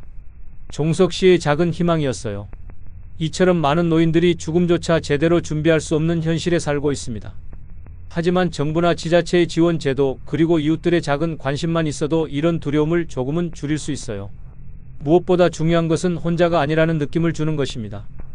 비록 가족이 없어도 지역 공동체의 일원으로 마지막까지 존중받을 수 있다면 그것만으로도 큰 위로가 될 수 있거든요. 지금까지 노후 빈곤이 가져오는 5가지 절망적인 상황들을 살펴봤습니다. 집을 잃는 아픔, 가족과의 거리감, 외로운 명절, 치료받지 못하는 질병, 그리고 준비할 수 없는 죽음까지 모두 마음 무거운 이야기들이었죠. 하지만 여기서 포기할 수는 없습니다. 아직 늦지 않았거든요. 앞서 만났던 분들의 그 후 이야기를 잠시 들려드릴게요. 순덕 할머니는 작은 원룸에서 새로운 삶을 시작했습니다. 처음엔 모든 게 낯설고 힘들었지만 점차 적응해 나갔어요. 동네 경로당에서 새로운 친구들을 만났고 작은 일거리도 찾았습니다. 무엇보다 더 이상 관리비 걱정을 하지 않아도 된다는 것이 마음의 평화를 가져다 줬어요. 생각해보니 큰 집이 꼭 필요한 건 아니더라고요. 작아도 내가 감당할 수 있는 집이 진짜 내 집이에요. 철수 할아버지도 고시원 생활에 적응하면서 나름의 자유를 찾았습니다. 자식들 눈치를 보며 살 필요가 없어지니 오히려 마음이 편해졌어요. 가끔 자식들과 만날 때도 서로 부담스럽지 않은 관계가 되었습니다. 영수 할아버지는 혼자 보내는 명절이 익숙해지면서 그 시간을 자신을 위해 사용하기 시작했어요. 좋아하는 책을 읽거나 오래된 음악을 들으며 추억을 정리하는 시간으로 만들었습니다. 순자 할머니는 수술 후 건강을 되찾았고 이제는 정기적으로 병원 검진을 받고 있어요. 의료비 지원 제도를 알게 된 후로는 아프면 바로 병원에 가는 습관을 만들었습니다. 종석 할아버지는 독거노인 돌봄 서비스를 받으면서 정기적으로 안부를 확인받고 있어요. 비록 가족은 아니지만 자신을 걱정해주는 사람이 있다는 것만으로도 큰 힘이 되고 있습니다. 이분들의 공통점은 무엇일까요? 바로 현실을 받아들이고 그 안에서 최선을 찾으려 노력했다는 것입니다. 그렇다면 지금부터라도 준비할 수 있는 현실적인 방법들을 알아보겠습니다. 첫째, 작더라도 꾸준한 저축 습관을 만드세요. 한 달에 5만원이든 3만원이든 상관없습니다. 중요한 건 꾸준함이에요. 통장에서 자동이체로 빠져나가게 해두면 모르는 사이에 목돈이 만들어집니다. 1년에 60만원, 10년이면 600만원입니다. 이 정도만 있어도 급한 상황에서 버틸 수 있는 힘이 됩니다. 둘째, 정부 지원 제도를 적극 활용하세요. 기초연금, 의료급여, 주거급여, 긴급복지지원 등 다양한 제도가 있습니다. 부끄러워할 필요 없어요. 평생 세금을 내며 살아온 우리의 당연한 권리입니다. 동사무소나 국민연금공단에 가서 상담받아보세요. 몰라서 못 받는 혜택이 의외로 많을 거예요. 셋째, 건강관리에 투자하세요. 아프면 더 많은 돈이 들어갑니다. 정기검진, 운동, 건강한 식단 등 건강에 대한 투자는 최고의 노후 대비입니다. 동네 보건소에서는 무료나 저렴한 비용으로 건강검진을 받을 수 있어요. 또 공원에서 하는 무료 운동 프로그램도 많으니 참여해보세요.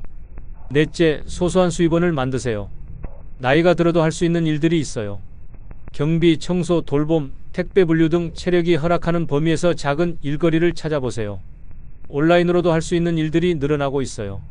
컴퓨터를 배워서 간단한 데이터 입력 같은 재택근무도 가능합니다. 다섯째, 사회적 관계를 유지하세요. 혼자가 되지 마세요. 경로당, 복지관, 동호회 등 어디든 좋으니 사람들과 어울릴 수 있는 곳을 찾아보세요. 외로움은 때로 질병보다 더 무서운 적입니다. 함께 웃고 이야기할 수 있는 사람들이 있다면 힘든 상황도 버텨낼 수 있어요. 여섯째, 현실적인 주거 계획을 세우세요. 큰 집에 대한 욕심을 버리고 관리 가능한 크기의 집으로 옮기는 것도 좋은 방법입니다. 관리비와 각종 세금이 줄어들면 그만큼 여유가 생겨요. 고령자 전용 임대주택이나 사회주택 등도 알아보세요. 일반 임대료보다 저렴하면서도 안전한 주거 환경을 제공합니다. 일곱째, 미리미리 준비하세요. 유언장 작성, 연명치료 의향서, 장례 방식 등을 미리 정해두세요. 막상 그 순간이 오면 준비할 시간이 없어요. 가족들과도 솔직하게 이야기해보세요. 서로의 상황을 이해하고 현실적인 계획을 세우는 것이 모두에게 도움이 됩니다. 여기서 한 가지 더 중요한 말씀을 드리고 싶어요. 노후 빈곤은 개인의 잘못이 아닙니다. 우리가 살아온 시대적 상황, 사회적 구조의 문제이기도 해요. 그러니 자신을 탓하지 마세요. 대신 지금부터라도 할 수 있는 것들을 하나씩 실천해 나가면 됩니다. 완벽할 필요는 없어요. 작은 변화부터 시작하면 되거든요. 그리고 기억하세요. 나이가 들었다고 해서 꿈을 포기할 필요는 없다는 것을요. 부산에 사는 78세 김영희 할머니는 작년에 컴퓨터를 배우기 시작했어요. 손자에게 영상통화를 걸고 싶어서였는데 지금은 온라인으로 부업까지 하고 계십니다. 대구의 이철호 할아버지는 65살에 텃밭을 시작해서 지금은 동네 사람들에게 채소를 팔며 용돈을 벌고 있어요. 나이는 숫자일 뿐입니다. 의지만 있다면 언제든 새로운 시작이 가능해요. 물론 쉽지 않을 거예요. 때로는 좌절하고 포기하고 싶을 때도 있을 겁니다. 하지만 그럴 때일수록 오늘 들려드린 이야기들을 떠올려 보세요. 어려운 상황에서도 굴복하지 않고 자신만의 방법으로 삶을 꾸려나가고 있는 어르신들의 모습을요. 그분들이 우리에게 보여주는 것은 절망이 아니라 희망입니다. 어떤 상황에서도 인간은 존엄을 지킬 수 있다는 희망 말이에요. 돈이 없어도 품위를 잃지 않고 외로워도 절망하지 않고 아파도 포기하지 않는 삶. 그것이 바로 진정한 노년의 지혜가 아닐까요? 마지막으로 시청자 여러분께 부탁드리고 싶은 말씀이 있어요. 주변에 혼자 사시는 어르신들이 계시다면 가끔이라도 안부를 물어보세요. 작은 관심 하나가 누군가에게는 큰 힘이 될 수 있어요. 그리고 여러분 자신의 노후도 지금부터 차근차근 준비해보세요. 오늘 이야기가 남의 일로만 느껴지지 않으셨다면 그것이 바로 준비를 시작할 때라는 신호입니다. 댓글로 여러분의 노후 준비 계획이나 주변 어르신들과의 따뜻한 경험담을 공유해주세요. 서로의 이야기를 통해 더 많은 지혜와 용기를 얻을 수 있을 거예요. 늦었다고 생각할 때가 진짜 시작입니다. 지금부터라도 당당하고 존엄한 노후를 위한 첫걸음을 내딛어 보세요. 여러분의 황혼이 절망이 아닌 희망의 시간이 되기를 진심으로 바랍니다. 긴 시간 함께 해주셔서 감사합니다. 구독과 좋아요, 알림 설정도 잊지 말아주세요. 다음에도 더 유익한 내용으로 찾아뵙겠습니다. 사람들이 보통 노후 준비라고 하면 가장 먼저 떠올리는 게 뭘까요? 연금이요. 그리고 집입니다. 실제로도 많은 분들이 이렇게 말하십니다. 나는 연금도 있고 살 집도 있으니 괜찮다고요. 물론 틀린 말은 아닙니다. 하지만 그 두 가지만으로는 절대 부족하다는 걸 아셔야 합니다. 오히려 연금이나 집이 있음에도 불구하고 고통받는 분들이 점점 늘고 있습니다. 왜 그런 걸까요? 미처 생각하지 못한, 예기치 못한 현실들이 우리를 기다리고 있기 때문입니다. 오늘 영상에서는 60대 이상 분들이 실제로 겪게 되는 무서운 현실 6가지를 알려드립니다. 들으시면 아마 대부분 고개를 끄덕이실 거예요. 그리고 아직 겪지 않으신 분들이라면 미리 준비할 수 있게 도와드릴 겁니다. 어떤 건 건강에 관한 문제고 어떤 건 관계의 문제입니다. 또 어떤 건 돈보다 더 무서운 외로움에 관한 이야기입니다. 지금 바로 이 영상 끝까지 함께 해보시고 나에게 필요한 대비는 무엇인지 생각해 보셨으면 좋겠습니다. 그리고 이 내용이 도움이 되셨다면 구독과 좋아요 눌러주시고요. 혹시 주변에 부모님이나 형제분들 혹은 또래분들이 계시다면 공유도 부탁드립니다. 단 한 사람이라도 이 내용을 미리 알고 준비하신다면 그건 정말 큰 변화가 될 수 있습니다. 자, 그럼 이제 본격적으로 6가지 현실과 그 대처법을 하나씩 알아보겠습니다. 시작합니다. 나이가 들수록 주변 사람들과의 관계는 점점 줄어들게 됩니다. 젊었을 때는 학교 친구, 직장 동료, 동네 이웃과 자주 어울리게 되죠. 하지만 퇴직을 하고 나면 자연스럽게 그런 연결들이 끊어집니다. 자주 만나던 친구들도 각자 사정이 생기고 바쁘다는 이유로 연락이 뜸해집니다. 가족 역시 마찬가지입니다. 자식들도 나이가 들고 자기 삶을 살다 보면 부모를 챙기기가 어려워집니다. 실제로 70대 이상 부모님과 연락을 자주 하는 자녀는 전체 중 절반도 되지 않는다고 합니다. 명절이나 특별한 날 외에는 연락을 거의 안 하는 경우가 많죠. 그럴 때 느끼는 감정은 생각보다 깊고 오래갑니다. 내가 필요할 때만 찾는 존재가 된 건 아닌가 하는 생각이 들기도 합니다. 시간이 흐르면서 마음을 닫게 되고 결국은 스스로 사람을 멀리하게 됩니다. 관계는 노력하지 않으면 금세 끊어집니다. 한번 멀어진 관계는 다시 회복하기가 생각보다 어렵습니다. 그래서 더 늦기 전에 작은 연락 하나라도 먼저 건네는 게 중요합니다. 나이 들수록 외로움은 단순한 감정 문제가 아니라 건강 문제로 이어집니다. 외로움은 심장병, 우울증, 치매 발병 위험까지 높인다고 합니다. 가까운 사람들과 자주 소통하는 것만으로도 노후 삶의 질이 달라집니다. 친구 한 명, 가족 한 명만이라도 계속 연결을 유지하는 노력이 필요합니다. 그게 나중에 큰 버팀목이 되어줄 수 있습니다. 관계는 많지 않아도 됩니다. 단 한 명이라도 진심으로 연결되어 있다면 충분합니다. 대부분의 사회적 관계는 직장, 모임, 종교활동처럼 특정한 공간에서 형성됩니다. 그런데 은퇴와 함께 그런 공간에서 자연스럽게 멀어지게 됩니다. 매일 가던 직장이 사라지면 동료들과의 자연스러운 만남도 끊깁니다. 소속된 자리가 없으면 내 존재도 애매해지는 기분을 느끼게 됩니다. 사회에서 한 발짝씩 물러나게 되는 거죠. 처음엔 편하고 좋다고 생각할 수 있습니다. 하지만 시간이 지나면 공허함이 찾아옵니다. 누군가 나를 필요로 하지 않는다는 느낌은 생각보다 강한 스트레스를 줍니다. 사회적 관계가 줄어들면 삶의 활력도 함께 줄어듭니다. 아침에 일어날 이유조차 흐릿해지는 날이 생기기 시작합니다. 전화할 사람, 찾아갈 사람이 줄어드는 건 단순한 외로움의 문제가 아닙니다. 그것은 내가 세상과 연결되어 있는 끈이 끊어지는 것입니다.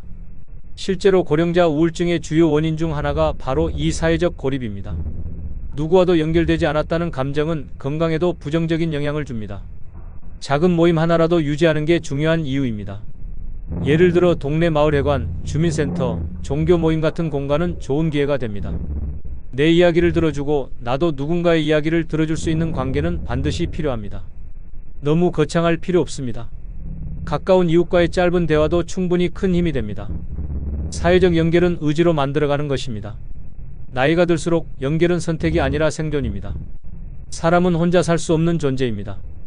아무리 경제적으로 여유 있어도 외로움을 해결해 주진 못합니다.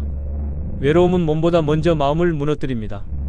마음이 약해지면 몸도 그 영향을 받기 시작합니다. 실제로 외로운 사람은 그렇지 않은 사람보다 사망률이 높다고 알려져 있습니다.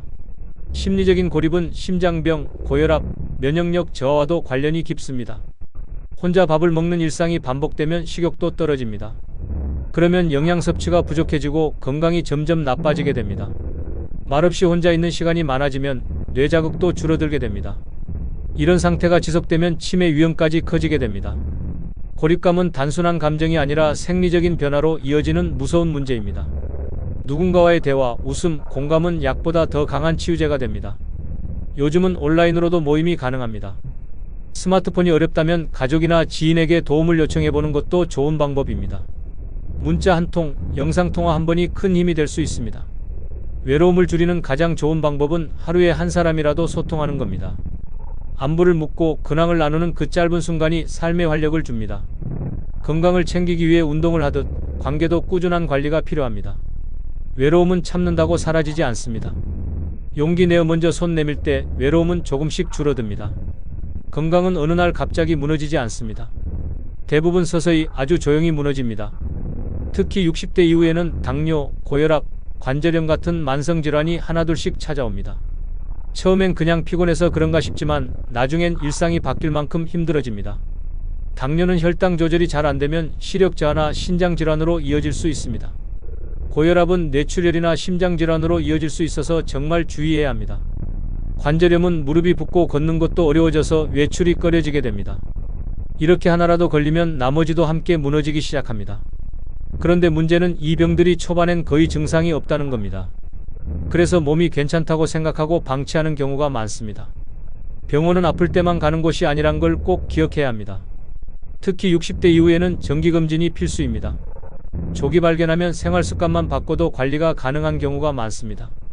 반대로 늦게 발견되면 약을 계속 먹거나 수술까지 필요할 수도 있습니다.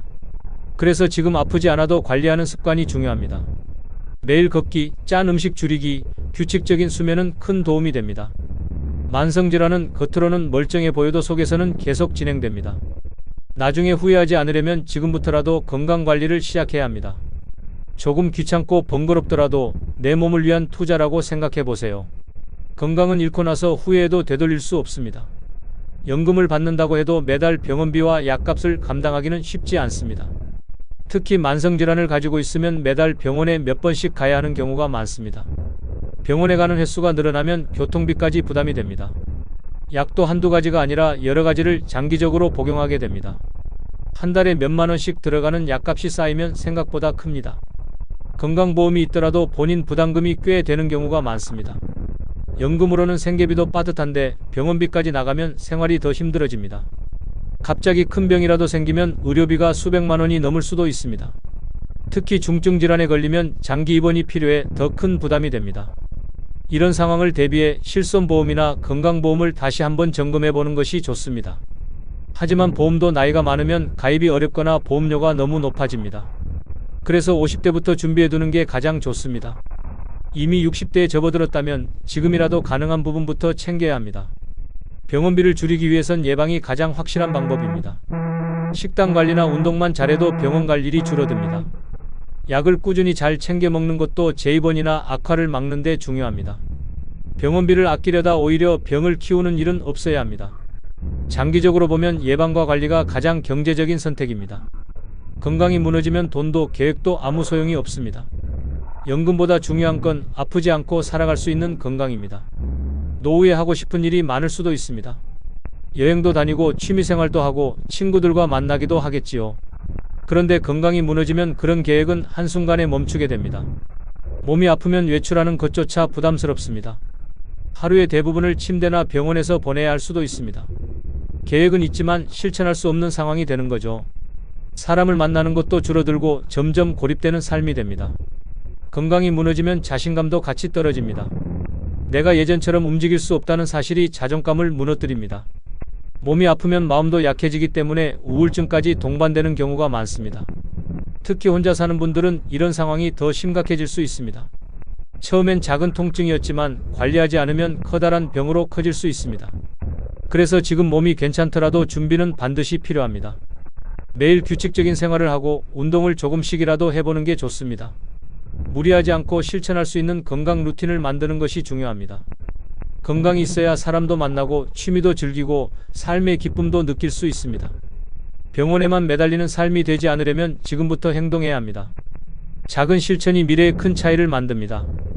건강은 시간을 들이고 노력할수록 더 오래 지킬 수 있습니다. 계획한 인생을 살고 싶다면 그 출발점은 바로 건강입니다.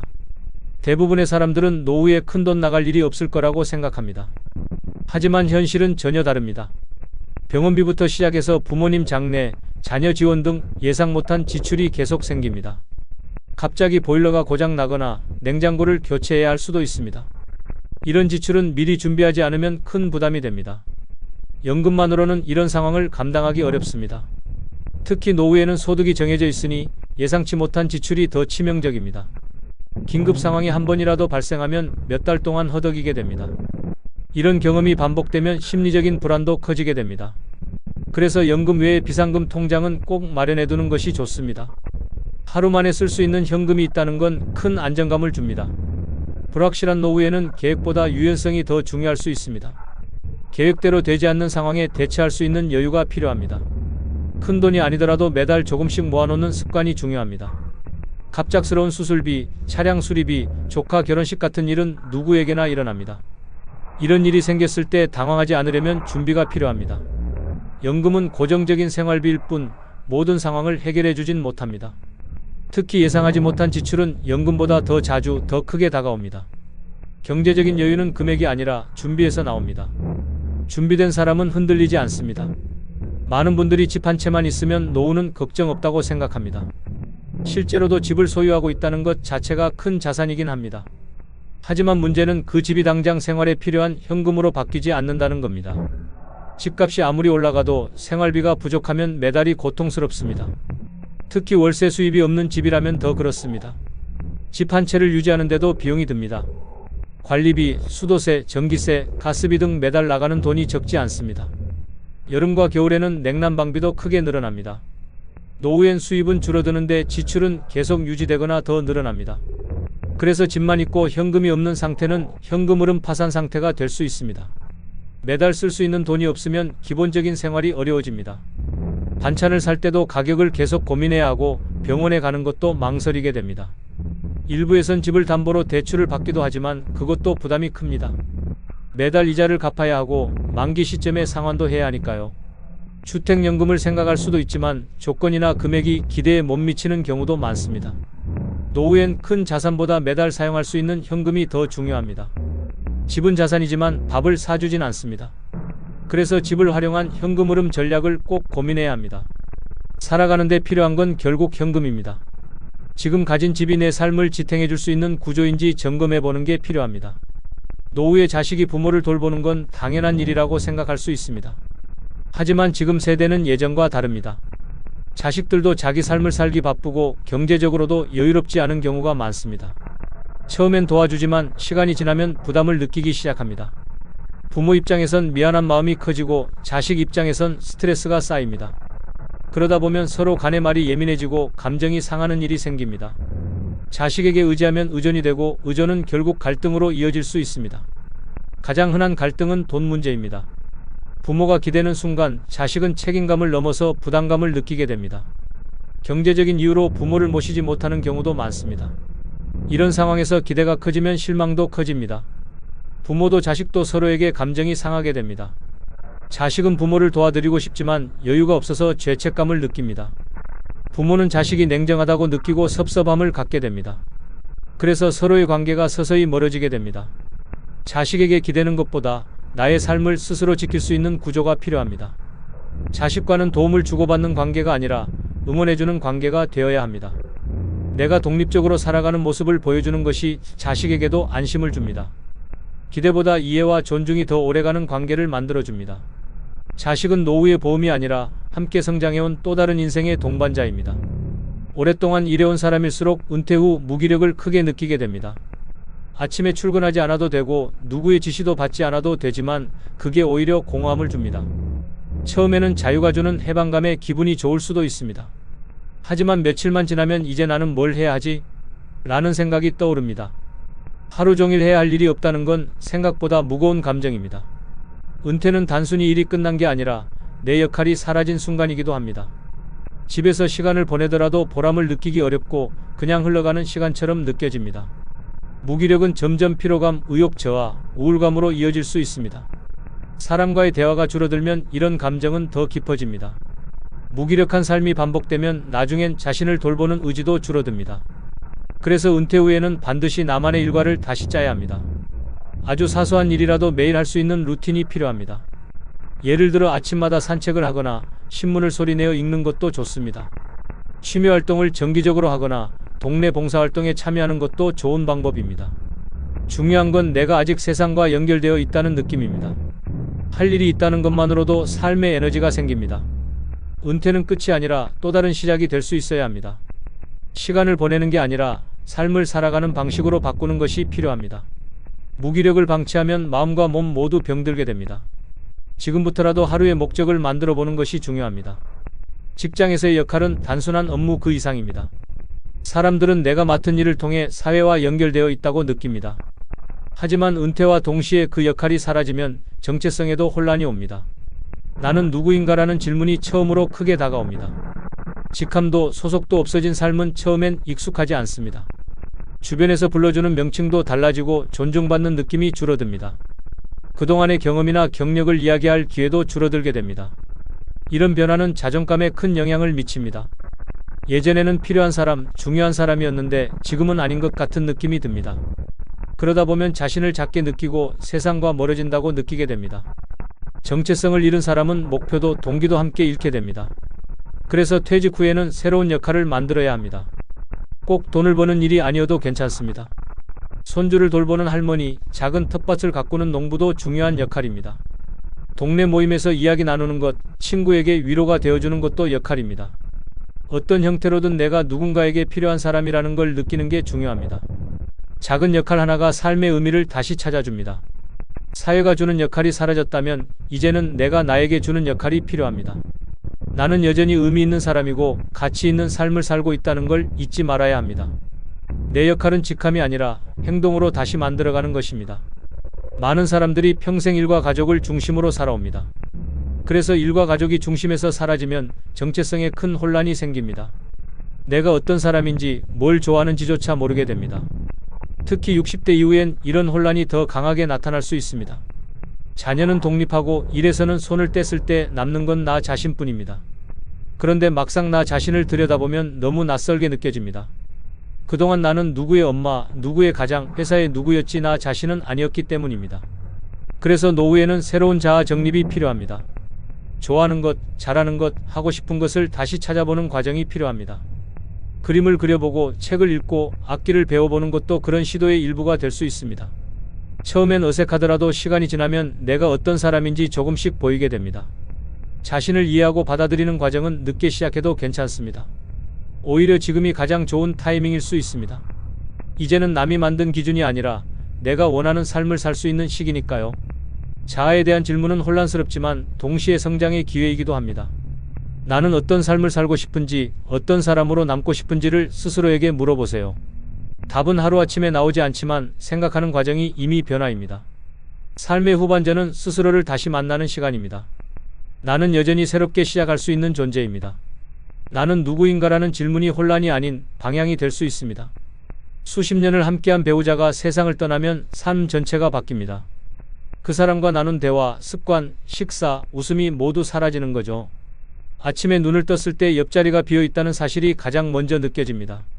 말없이 앉아있던 저녁 식탁이 갑자기 너무 커 보입니다. 서로를 위해 내주던 시간과 마음이 갈 곳을 잃게 됩니다. 남겨진 사람은 갑자기 큰 구멍이 뚫린 듯한 감정을 느낍니다. 그 사람 없이는 아무 일도 손에 잡히지 않을 때가 많습니다. 심지어 평소에 하지 않던 일조차 괜히 하게 됩니다. 외롭고 쓸쓸하다는 말로는 설명이 안 되는 깊은 감정이 밀려옵니다. 아무에게도 말할 수 없는 상실감이 마음을 짓누르게 됩니다. 이럴 때일수록 감정을 숨기지 않는 게 중요합니다.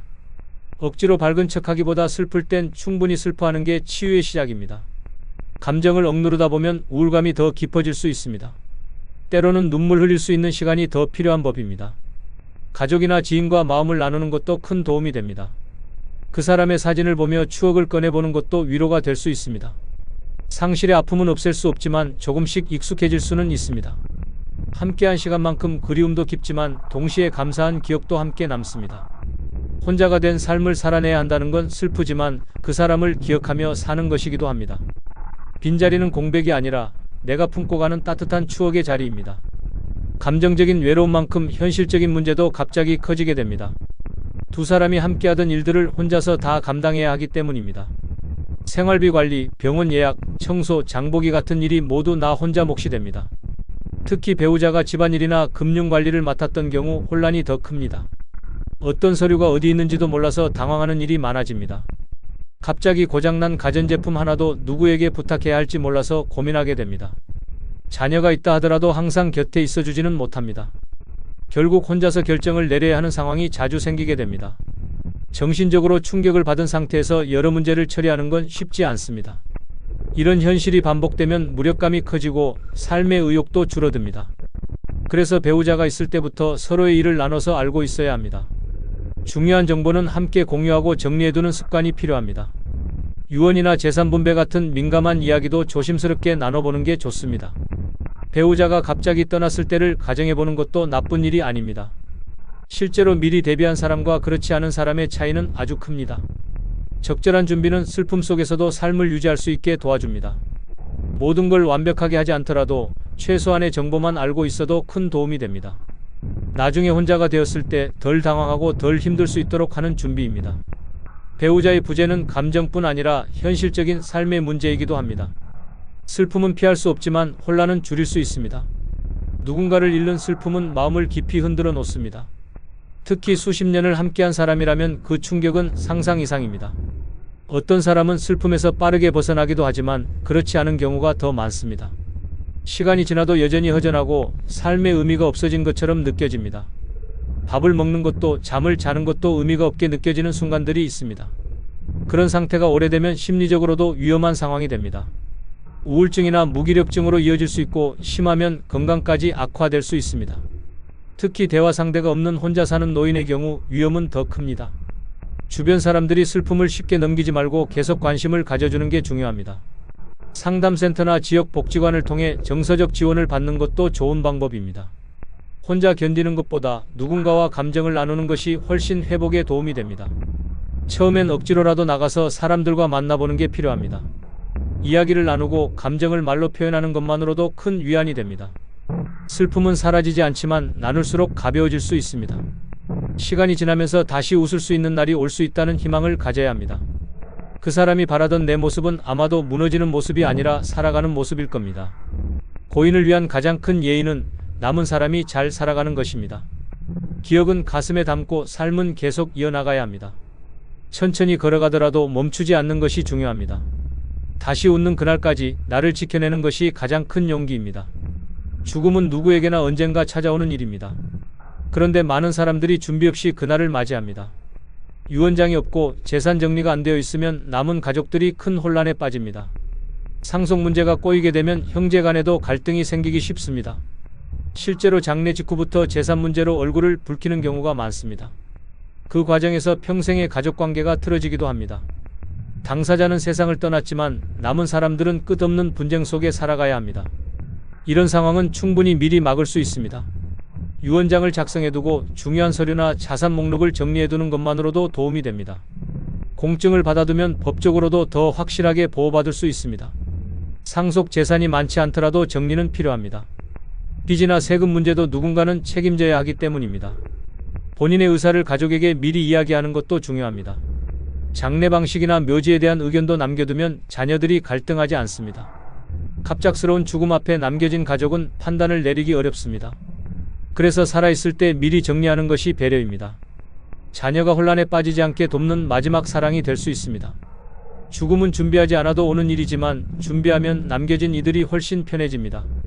삶을 정리하는 것은 끝이 아니라 남을 위한 시작입니다. 준비된 죽음은 혼란보다 평안을 남깁니다. 죽음은 당사자에게서 끝나지 않습니다. 그 이후의 모든 절차는 남겨진 가족의 몫이 됩니다. 장례 절차부터 시작해서 각종 서류 정리, 세금 처리까지 처리할 일이 많습니다. 특히 사망신고나 금융계좌 해지 같은 절차는 복잡하고 시간이 많이 걸립니다. 당장 장례 비용만 해도 수백만 원이 드는 경우가 많습니다. 가족 중 누가 책임지고 처리할 것인지도 문제입니다. 평소에 말이 없었던 가족일수록 누가 나서야 할지 결정하기가 어렵습니다. 은행, 보험, 부동산 등 여러 기관에 연락해야 하는 상황도 많습니다. 이런 과정을 경험해 본 사람은 한 사람의 삶을 정리하는 게 이렇게 힘든 일이었나 하고 놀라게 됩니다. 슬픔에 빠진 가족에게 이런 부담은 너무 가혹한 일이 될 수 있습니다. 그래서 당사자가 살아있을 때 어느 정도 준비를 해두는 것이 가장 현명합니다.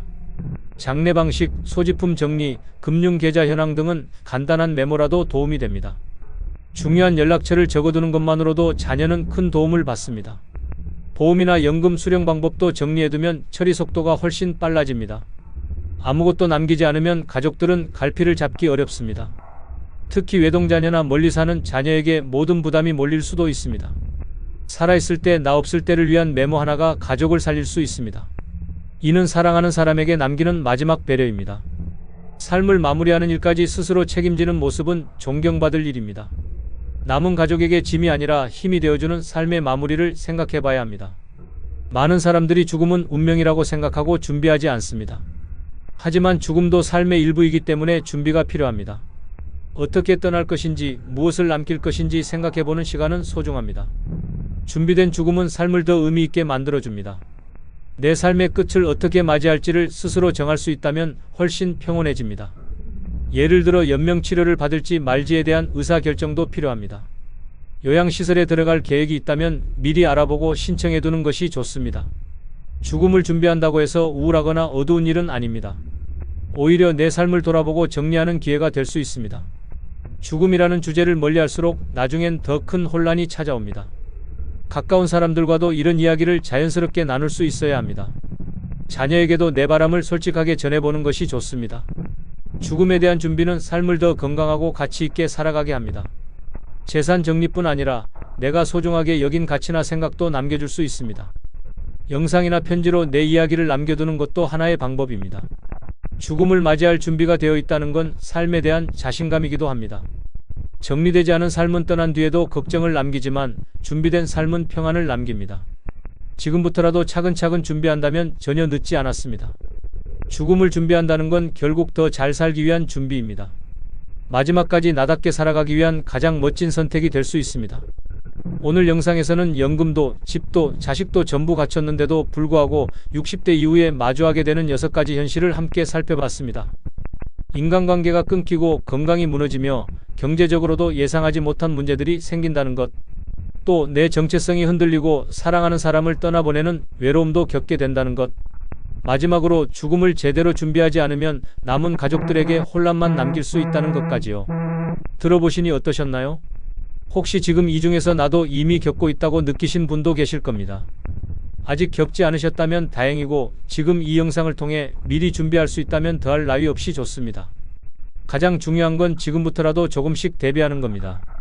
관계는 전화 한 통으로 다시 시작할 수 있고 건강은 오늘부터 산책 한 번으로 바뀔 수 있습니다.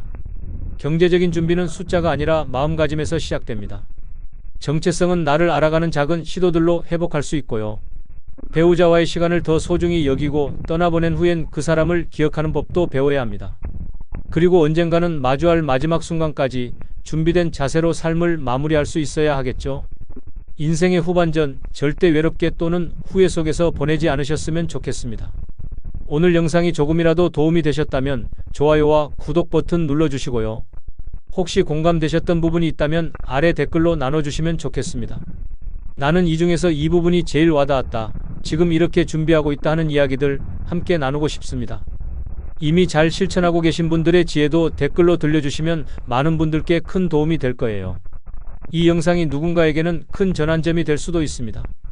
주변 가족이나 지인에게도 이 영상 꼭 공유해주세요. 지금부터라도 늦지 않았습니다. 오늘 하루 나를 위한 작은 준비 하나 시작해 보시길 바랍니다. 모두가 따뜻하고 건강한 노후를 살아가시길 응원합니다. 여러분 혹시 지금 이 순간 가장 절실히 믿어야 할 대상이 무엇인지 떠올려 보신 적 있으신가요?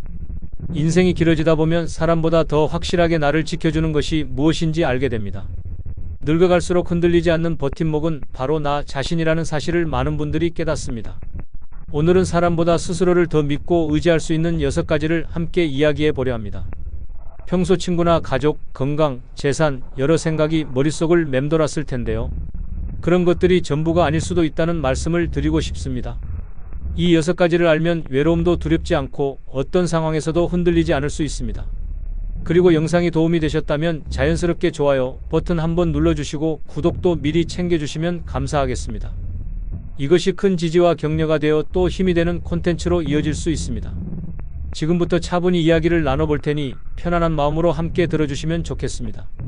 먼저 6가지 중 첫 번째 이야기를 시작해 보겠습니다. 사람은 누구나 나이가 들수록 점점 외로움을 느낀다고 합니다. 자식이 있어도 바쁘고 배우자가 있어도 말이 안 통할 때가 생깁니다. 그럴 때 문득 생각나는 사람이 바로 친구입니다. 젊을 땐 친구가 많았지만 나이가 들면 마음을 터놓고 얘기할 사람은 많지 않습니다. 나를 평가하거나 비교하지 않고 그냥 내 이야기를 들어주는 친구가 그립습니다. 특별한 이유 없이 밥 한 끼 하자고 전화할 수 있는 사람이 있다는 건 큰 복입니다. 체면을 내려놓고 말없이 함께 앉아 있을 수 있는 그런 친구가 소중한 거죠. 그런 친구는 말로 설명하지 않아도 마음을 알아차립니다. 연락이 뜸해도 어색하지 않고 만나면 어제 만난 듯 편안한 사이가 진짜 친구입니다. 젊을 땐 어울리는 친구가 많아도 나이 들면 거를 사람은 거르게 됩니다. 결국 마음 남는 사람 한 명이 가장 큰 위로가 됩니다. 나이 들어서도 마음 편히 쏙 얘기할 수 있는 친구가 한 명만 있어도 든든합니다. 그 한 명과 나누는 밥 한 끼, 차 한 잔이 삶의 에너지가 되기도 합니다. 혼자 사는 시간이 많아질수록 친구와의 만남이 점점 더 값지게 느껴집니다. 친구 앞에서는 눈물도 웃음도 한숨도 자연스럽습니다. 가식 없이 내 모습을 그대로 보여줄 수 있는 관계는 흔치 않습니다. 무언가를 해주지 않아도 그냥 옆에 있어주는 사람이 필요할 때가 있습니다. 그 사람이 바로 평생을 두고 이어온 친구일 가능성이 큽니다. 오랜 시간 동안 곁에 있어준 친구는 인생에서 가장 확실한 관계 중 하나입니다. 누가 무슨 말을 해도 나를 믿어주고 응원해주는 친구는 흔하지 않습니다. 때로는 가족보다 더 깊은 이해를 주는 존재이기도 합니다. 젊을 때는 자주 못 느끼지만 나이가 들수록 관계보다 진심이 더 중요해집니다. 그런 진심을 나눌 수 있는 친구가 있는 삶은 결코 외롭지 않습니다. 친구는 나를 되돌아보게 하고 내가 어떤 사람인지 알려주는 거울이 되기도 합니다. 나를 위해 화를 내주고 때로는 따끔하게 조언도 해주는 친구가 고맙습니다. 아무 이유 없이 집 앞으로 찾아와주는 그런 친구 생각만 해도 따뜻하지 않으신가요? 돈보다 건강보다 마음 나눌 수 있는 사람 하나가 그리운 게 노년입니다. 친구와의 한 통의 통화, 짧은 만남도 하루를 바꾸는 힘이 있습니다. 가끔 연락 먼저 해보는 것도 좋은 방법입니다. 그 한 번의 전화가 관계를 이어가게 하는 다리가 되기도 합니다. 친구가 준 조언 하나가 삶을 바꾸기도 하고 위기에서 나를 꺼내주기도 합니다. 지금 생각나는 친구가 있다면 오늘 연락 한번 해보시는 건 어떨까요? 누군가를 먼저 찾는 것이 결코 자존심 상하는 일이 아닙니다. 오히려 먼저 다가가는 사람이 더 따뜻한 사람일 수도 있습니다. 한 명의 진짜 친구는 노년의 외로움을 잊게 하고 인생을 더 단단하게 만들어줍니다. 사람은 나이가 들수록 돈보다 더 중요한 게 안정감이라는 말을 자주 합니다. 그 안정감을 만들어주는 가장 확실한 수단 중 하나가 바로 연금입니다. 매달 들어오는 일정한 금액은 생각보다 큰 심리적 지지를 줍니다. 젊을 땐 조금 부족해도 버틸 수 있지만 나이 들면 예측 가능한 수입이 더 절실합니다. 연금이 있으면 갑자기 돈이 나가도 당황하지 않고 대응할 수 있습니다. 무엇보다 연금은 일을 하지 않아도 나에게 들어오는 고정 수입이라는 점에서 중요합니다. 누군가에게 손을 벌리지 않아도 된다는 점에서 자존심도 지켜줍니다. 이 돈이 많든 적든 내 삶을 지키는 든든한 울타리가 되어줍니다. 연금은 단지 생활비가 아니라 심리적인 안정감 그 자체이기도 합니다. 매달 정해진 날에 돈이 들어오는 것만으로도 마음이 놓입니다. 예상치 못한 병원비나 생활비가 생겨도 크게 흔들리지 않게 됩니다. 연금은 나를 위한 안전장치이자 자립의 근거가 됩니다. 자식에게 부담을 주지 않고도 내 삶을 내가 책임질 수 있다는 것, 큰 자부심입니다. 더 중요한 건 이 연금이 나를 외부의 유혹이나 위험에서도 지켜준다는 점입니다. 돈이 없으면 이상한 투자나 사기에 쉽게 휘말릴 수 있습니다. 하지만 연금이 있다면 급하지 않게 판단하고 신중해질 수 있습니다. 연금은 노후를 준비한 결과이기도 하면서 미래를 설계하는 토대이기도 합니다. 늦게라도 준비할 수 있다면 지금부터라도 챙겨두는 게 좋습니다. 국민연금, 개인연금, 퇴직연금 종류는 달라도 꾸준한 준비가 필요합니다. 많은 분들이 후회하는 것 중 하나가 연금을 더 일찍 준비하지 못한 일이라고 합니다. 월 몇만 원이 아깝다고 미루다 보면 결국 손해는 자신에게 돌아옵니다. 반대로 꾸준히 준비한 분들은 나이 들어서도 훨씬 여유 있는 삶을 살고 있습니다. 여행도 가고 문화생활도 하고 병원도 눈치 안 보고 다닐 수 있습니다. 연금이란 건 결국 나를 위한 보험이고 미래의 내가 나에게 주는 선물입니다. 특히 나이가 들면 갑자기 생기는 지출이 많아집니다. 병원비, 약값, 경조사비, 생필품 예상 못한 일이 자주 생깁니다. 연금이 있으면 그때마다 통장에서 돈 빠져나가는 걱정을 덜 수 있습니다. 무언가를 꾸준히 준비한 사람은 결국 흔들리지 않습니다. 매달 일정하게 들어오는 돈은 마음을 지켜주는 방패입니다. 자식에게 기대는 마음을 줄일 수 있다는 점에서 관계도 훨씬 건강해집니다. 연금이 있으니 자식에게 미안해하지 않고 서로 좋은 관계를 유지할 수 있습니다. 마음이 여유로우면 말도 부드러워지고 얼굴도 밝아집니다. 지금부터라도 내 이름으로 들어오는 연금 하나쯤은 꼭 만들어 보시길 바랍니다. 나를 지키는 건 결국 숫자가 아니라 그 숫자에서 오는 안정감입니다. 매달 들어오는 연금은 노년에 가장 필요한 마음의 월급입니다. 누구나 마음 편히 쉴 수 있는 공간이 있다는 건 정말 큰 축복입니다. 나이가 들수록 더 간절해지는 게 바로 내 이름이 적힌 집 한 채입니다. 크지 않아도 좋고 번듯하지 않아도 상관없습니다. 중요한 건 그 공간이 내 마음대로 문을 잠그고 열 수 있는 내 자리라는 겁니다. 자식 집에 얹혀 살면 아무리 편해도 어딘가 눈치가 보입니다. 내 방이 있어도 집이 내 것이 아니면 내 마음대로 하지 못하는 게 현실입니다. 반찬 하나 꺼내 먹는 것도 TV 볼 때 볼륨을 높이는 것도 조심스러워집니다. 하지만 작은 전셋방 하나라도 내 이름으로 되어 있다면 상황은 완전히 달라집니다. 그 공간은 누구 눈치도 보지 않고 마음껏 쉴 수 있는 나만의 성이 됩니다. 나이가 들면 몸보다 마음이 더 예민해지기 마련입니다. 그래서 편안히 쉴 수 있는 집은 단순한 공간이 아니라 정신적인 안식처가 됩니다. 집이 있다는 건 단순히 잠자는 곳이 아니라 나를 지켜주는 울타리입니다. 외출 후 돌아왔을 때 불 켜진 집이 있다는 건 마음에 큰 안정감을 줍니다. 월세를 내지 않아도 된다는 안도감도 무시할 수 없습니다. 생활비가 빠듯해도 집이 있으면 최소한의 생존은 유지됩니다. 요즘처럼 물가가 오르고 불안정한 시대에는 집 한 채가 큰 위안이 됩니다. 아무리 좋은 조건의 요양시설도 내 집 같은 편안함은 주지 못합니다. 소파에 누워 창밖을 바라보며 차 한잔 마실 수 있는 여유, 그게 집의 힘입니다. 비 오는 날 빗소리를 들으며 혼자 책을 읽는 그 시간도 행복이 됩니다.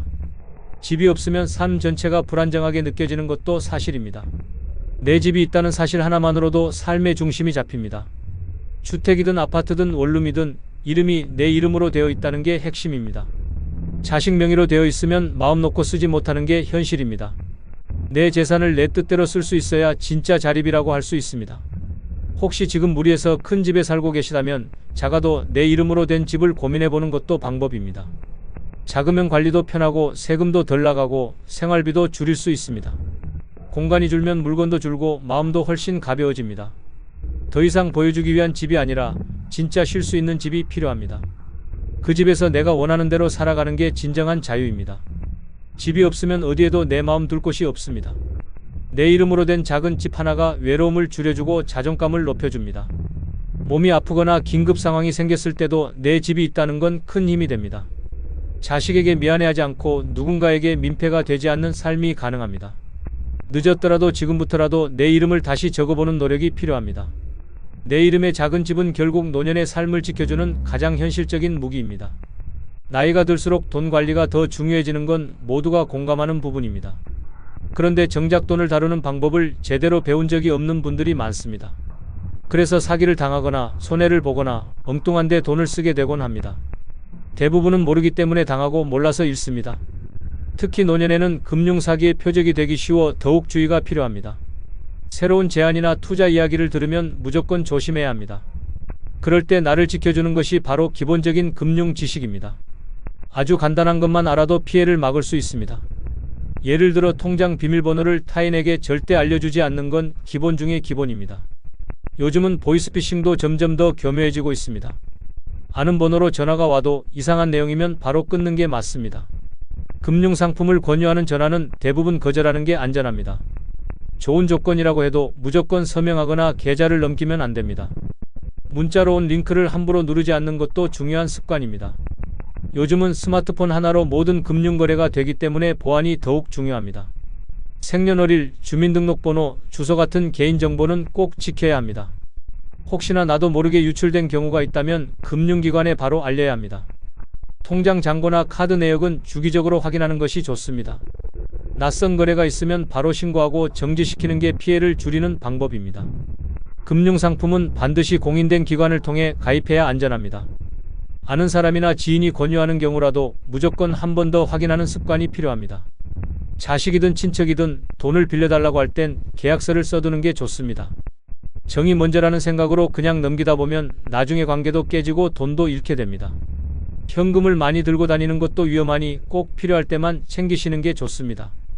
요즘은 체크카드나 간단한 모바일 결제도 꽤 편리하고 안전하게 사용할 수 있습니다. 은행에 갈 땐 반드시 공인된 창구에서만 상담하고 서류는 복사해서 보관해 두세요.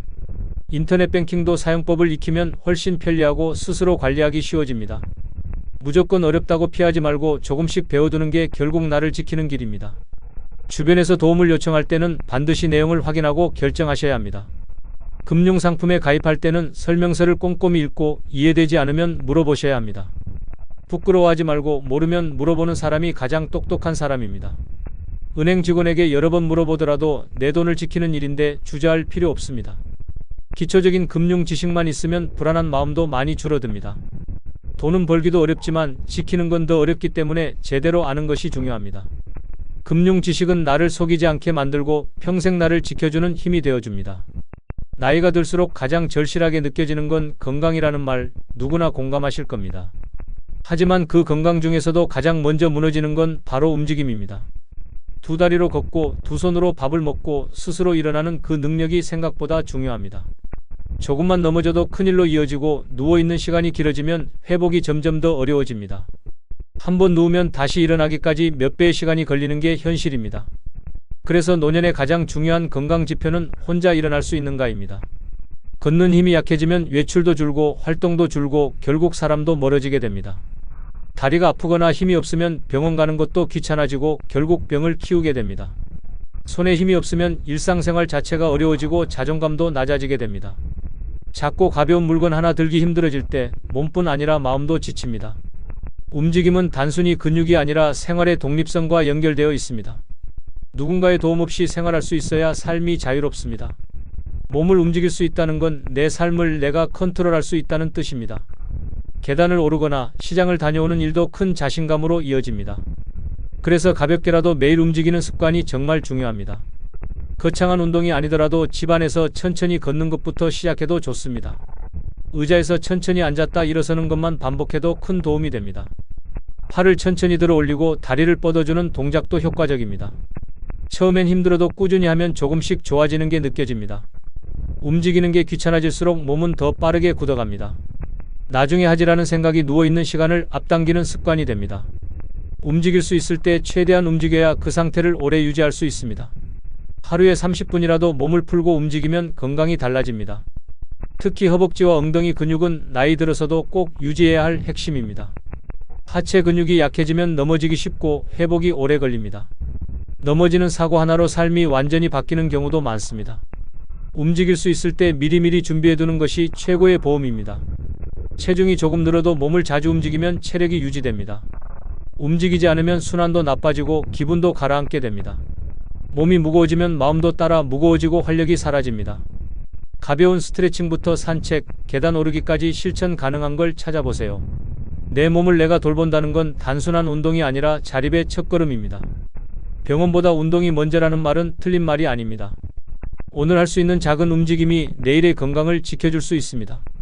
움직이는 몸은 노년의 자존감이자 내 삶의 자유를 지키는 가장 강력한 무기입니다. 나이가 들면 마음이 더 부드러워질 것 같지만 오히려 단호함이 더 필요할 때가 많습니다. 특히 누군가가 무리한 부탁을 하거나 나를 이용하려는 상황에서 말입니다. 그런 상황에서 나를 지켜주는 힘은 바로 단호한 거절입니다. 거절을 못해서 감정이 상하고 손해를 보고 뒤늦게 후회하는 경우가 정말 많습니다. 처음엔 사소한 부탁처럼 보이지만 반복되면 감당하기 어려운 부담이 됩니다. 예를 들어 지인이 돈을 빌려달라고 했을 때 미안해서 준 돈이 문제로 이어질 수 있습니다. 거절하지 못하면 결국 관계도 어색해지고 마음의 상처도 깊어집니다. 처음부터 분명하게 선을 그었으면 좋았을 일을 흐지부지 넘기다 후회하게 되는 거죠. 단호한 거절은 상대를 미워하는 게 아니라 나를 지키기 위한 방법입니다. 특히 나이가 들수록 나를 지킬 수 있는 건 오직 나 자신뿐이라는 사실을 기억해야 합니다. 자식이든 친척이든 부담스러운 요구엔 지금은 어렵다고 분명히 말할 줄 알아야 합니다. 처음엔 미안한 마음이 들어도 나중엔 오히려 더 존중받게 됩니다. 사람들은 분명한 기준이 있는 사람을 쉽게 넘보지 않습니다. 한번 응하면 계속해서 요구가 이어지는 경우가 많습니다. 그래서 초반부터 단호하게 거절하는 습관이 중요합니다. 거절을 잘하는 것도 결국은 인간관계를 건강하게 만드는 방법입니다. 내가 불편한데도 억지로 맞춰주는 건 결국 나에게도 상대에게도 독이 됩니다. 단호하게 거절하면서도 상대방을 존중하는 태도는 얼마든지 가질 수 있습니다. 예를 들어 미안하지만 지금은 여유가 없다는 말도 충분히 단호한 거절입니다. 거절은 싸우자는 게 아니라 나의 상황을 이해해달라는 표현이기도 합니다. 계속해서 양보만 하다 보면 어느 순간 내 삶이 사라져버립니다. 내가 힘들면 도와줄 수도 없고 내 생활도 제대로 지킬 수 없습니다. 거절은 자존심이 아니라 내 일상을 지키기 위한 중요한 경계입니다. 지나치게 착한 사람은 오히려 손해를 보는 일이 많다는 말도 괜한 얘기가 아닙니다. 물론 도와줄 수 있다면 돕는 것이 좋지만 그 경계를 내가 정해야 합니다. 조건 없이 도와주다 보면 나중엔 그게 당연한 줄 아는 사람들도 있습니다. 그럴수록 더 늦기 전에 기준을 정하고 지킬 줄 아는 용기가 필요합니다. 특히 돈과 관련된 부탁은 신중해야 하며 가족이라도 예외는 아닙니다. 상처를 주기 싫다고 애매하게 말하면 오히려 더 큰 오해가 생길 수 있습니다. 차라리 처음부터 이건 어렵습니다 라고 말하는 것이 더 현명합니다. 거절을 잘하는 사람은 오히려 신뢰를 얻습니다. 자신의 입장을 분명히 하되 상대의 마음도 이해해주는 말투가 중요합니다. 이렇게 하면 관계도 지키고 나 자신도 지킬 수 있습니다. 거절은 나를 지키는 선택이며 상대와의 건강한 거리를 유지하는 지혜입니다. 단호한 거절은 노년에 꼭 필요한 자기 보호이자 나를 존중하는 가장 분명한 태도입니다. 지금까지 함께 나눈 6가지 이야기 마음에 잘 담아두셨나요? 친구, 연금, 집, 금융지식, 움직이는 몸, 그리고 단호한 거절. 이 6가지는 노년을 단단하게 지켜주는 가장 현실적인 무기들입니다. 자식이나 돈보다 사람이나 기대보다 더 먼저 챙겨야 할 건 바로 나 자신입니다. 누군가에게 의지하지 않고도 내 삶을 당당하게 살아가려면 준비가 필요합니다. 그 준비는 거창한 게 아닙니다. 오늘 한 걸음씩 실천해보는 거죠. 오늘 영상에서 나눈 내용 중에서 지금 당장 할 수 있는 것부터 시작해보세요. 연락 끊긴 친구에게 안부 전화 한 통, 그게 시작일 수 있습니다. 연금 계좌를 다시 확인해보는 것도 좋은 출발입니다. 집안에서 스트레칭 몇 분, 간단한 건강 체크도 훌륭한 실천입니다. 혹시 누가 무리한 부탁을 해온다면 이번엔 한번 단호하게 말해보세요. 지금부터라도 나를 위해라는 마음으로 하나씩 실천해보면 좋겠습니다. 혼자 사는 시간이 길어질수록 나를 돌보는 습관은 점점 더 중요해집니다. 오늘 나눈 내용이 누군가에겐 큰 변화의 계기가 되었으면 좋겠습니다. 혹시 오늘 영상에서 특히 공감된 부분이 있으셨다면 댓글로 나눠주세요. 이미 실천 중인 좋은 습관이 있다면 다른 분들과도 공유해 주시면 더 좋습니다. 우리는 서로의 이야기를 통해 배우고 또 서로에게 위로가 될 수 있습니다. 그리고 이 영상이 조금이라도 도움이 되셨다면 좋아요 한번 눌러주시고 앞으로도 이런 이야기 함께 나누고 싶으시다면 구독도 꼭 부탁드립니다. 주변에 이런 이야기가 필요한 분이 있다면 영상도 함께 공유해 주시면 고맙겠습니다. 인생은 나이 들수록 더 깊어지고 더 단단해집니다. 그 시간들을 더 지혜롭고 든든하게 채워가시길 응원합니다. 오늘도 함께 해주셔서 진심으로 고맙습니다. 다음 영상에서 더 따뜻하고 현실적인 이야기로 찾아뵙겠습니다.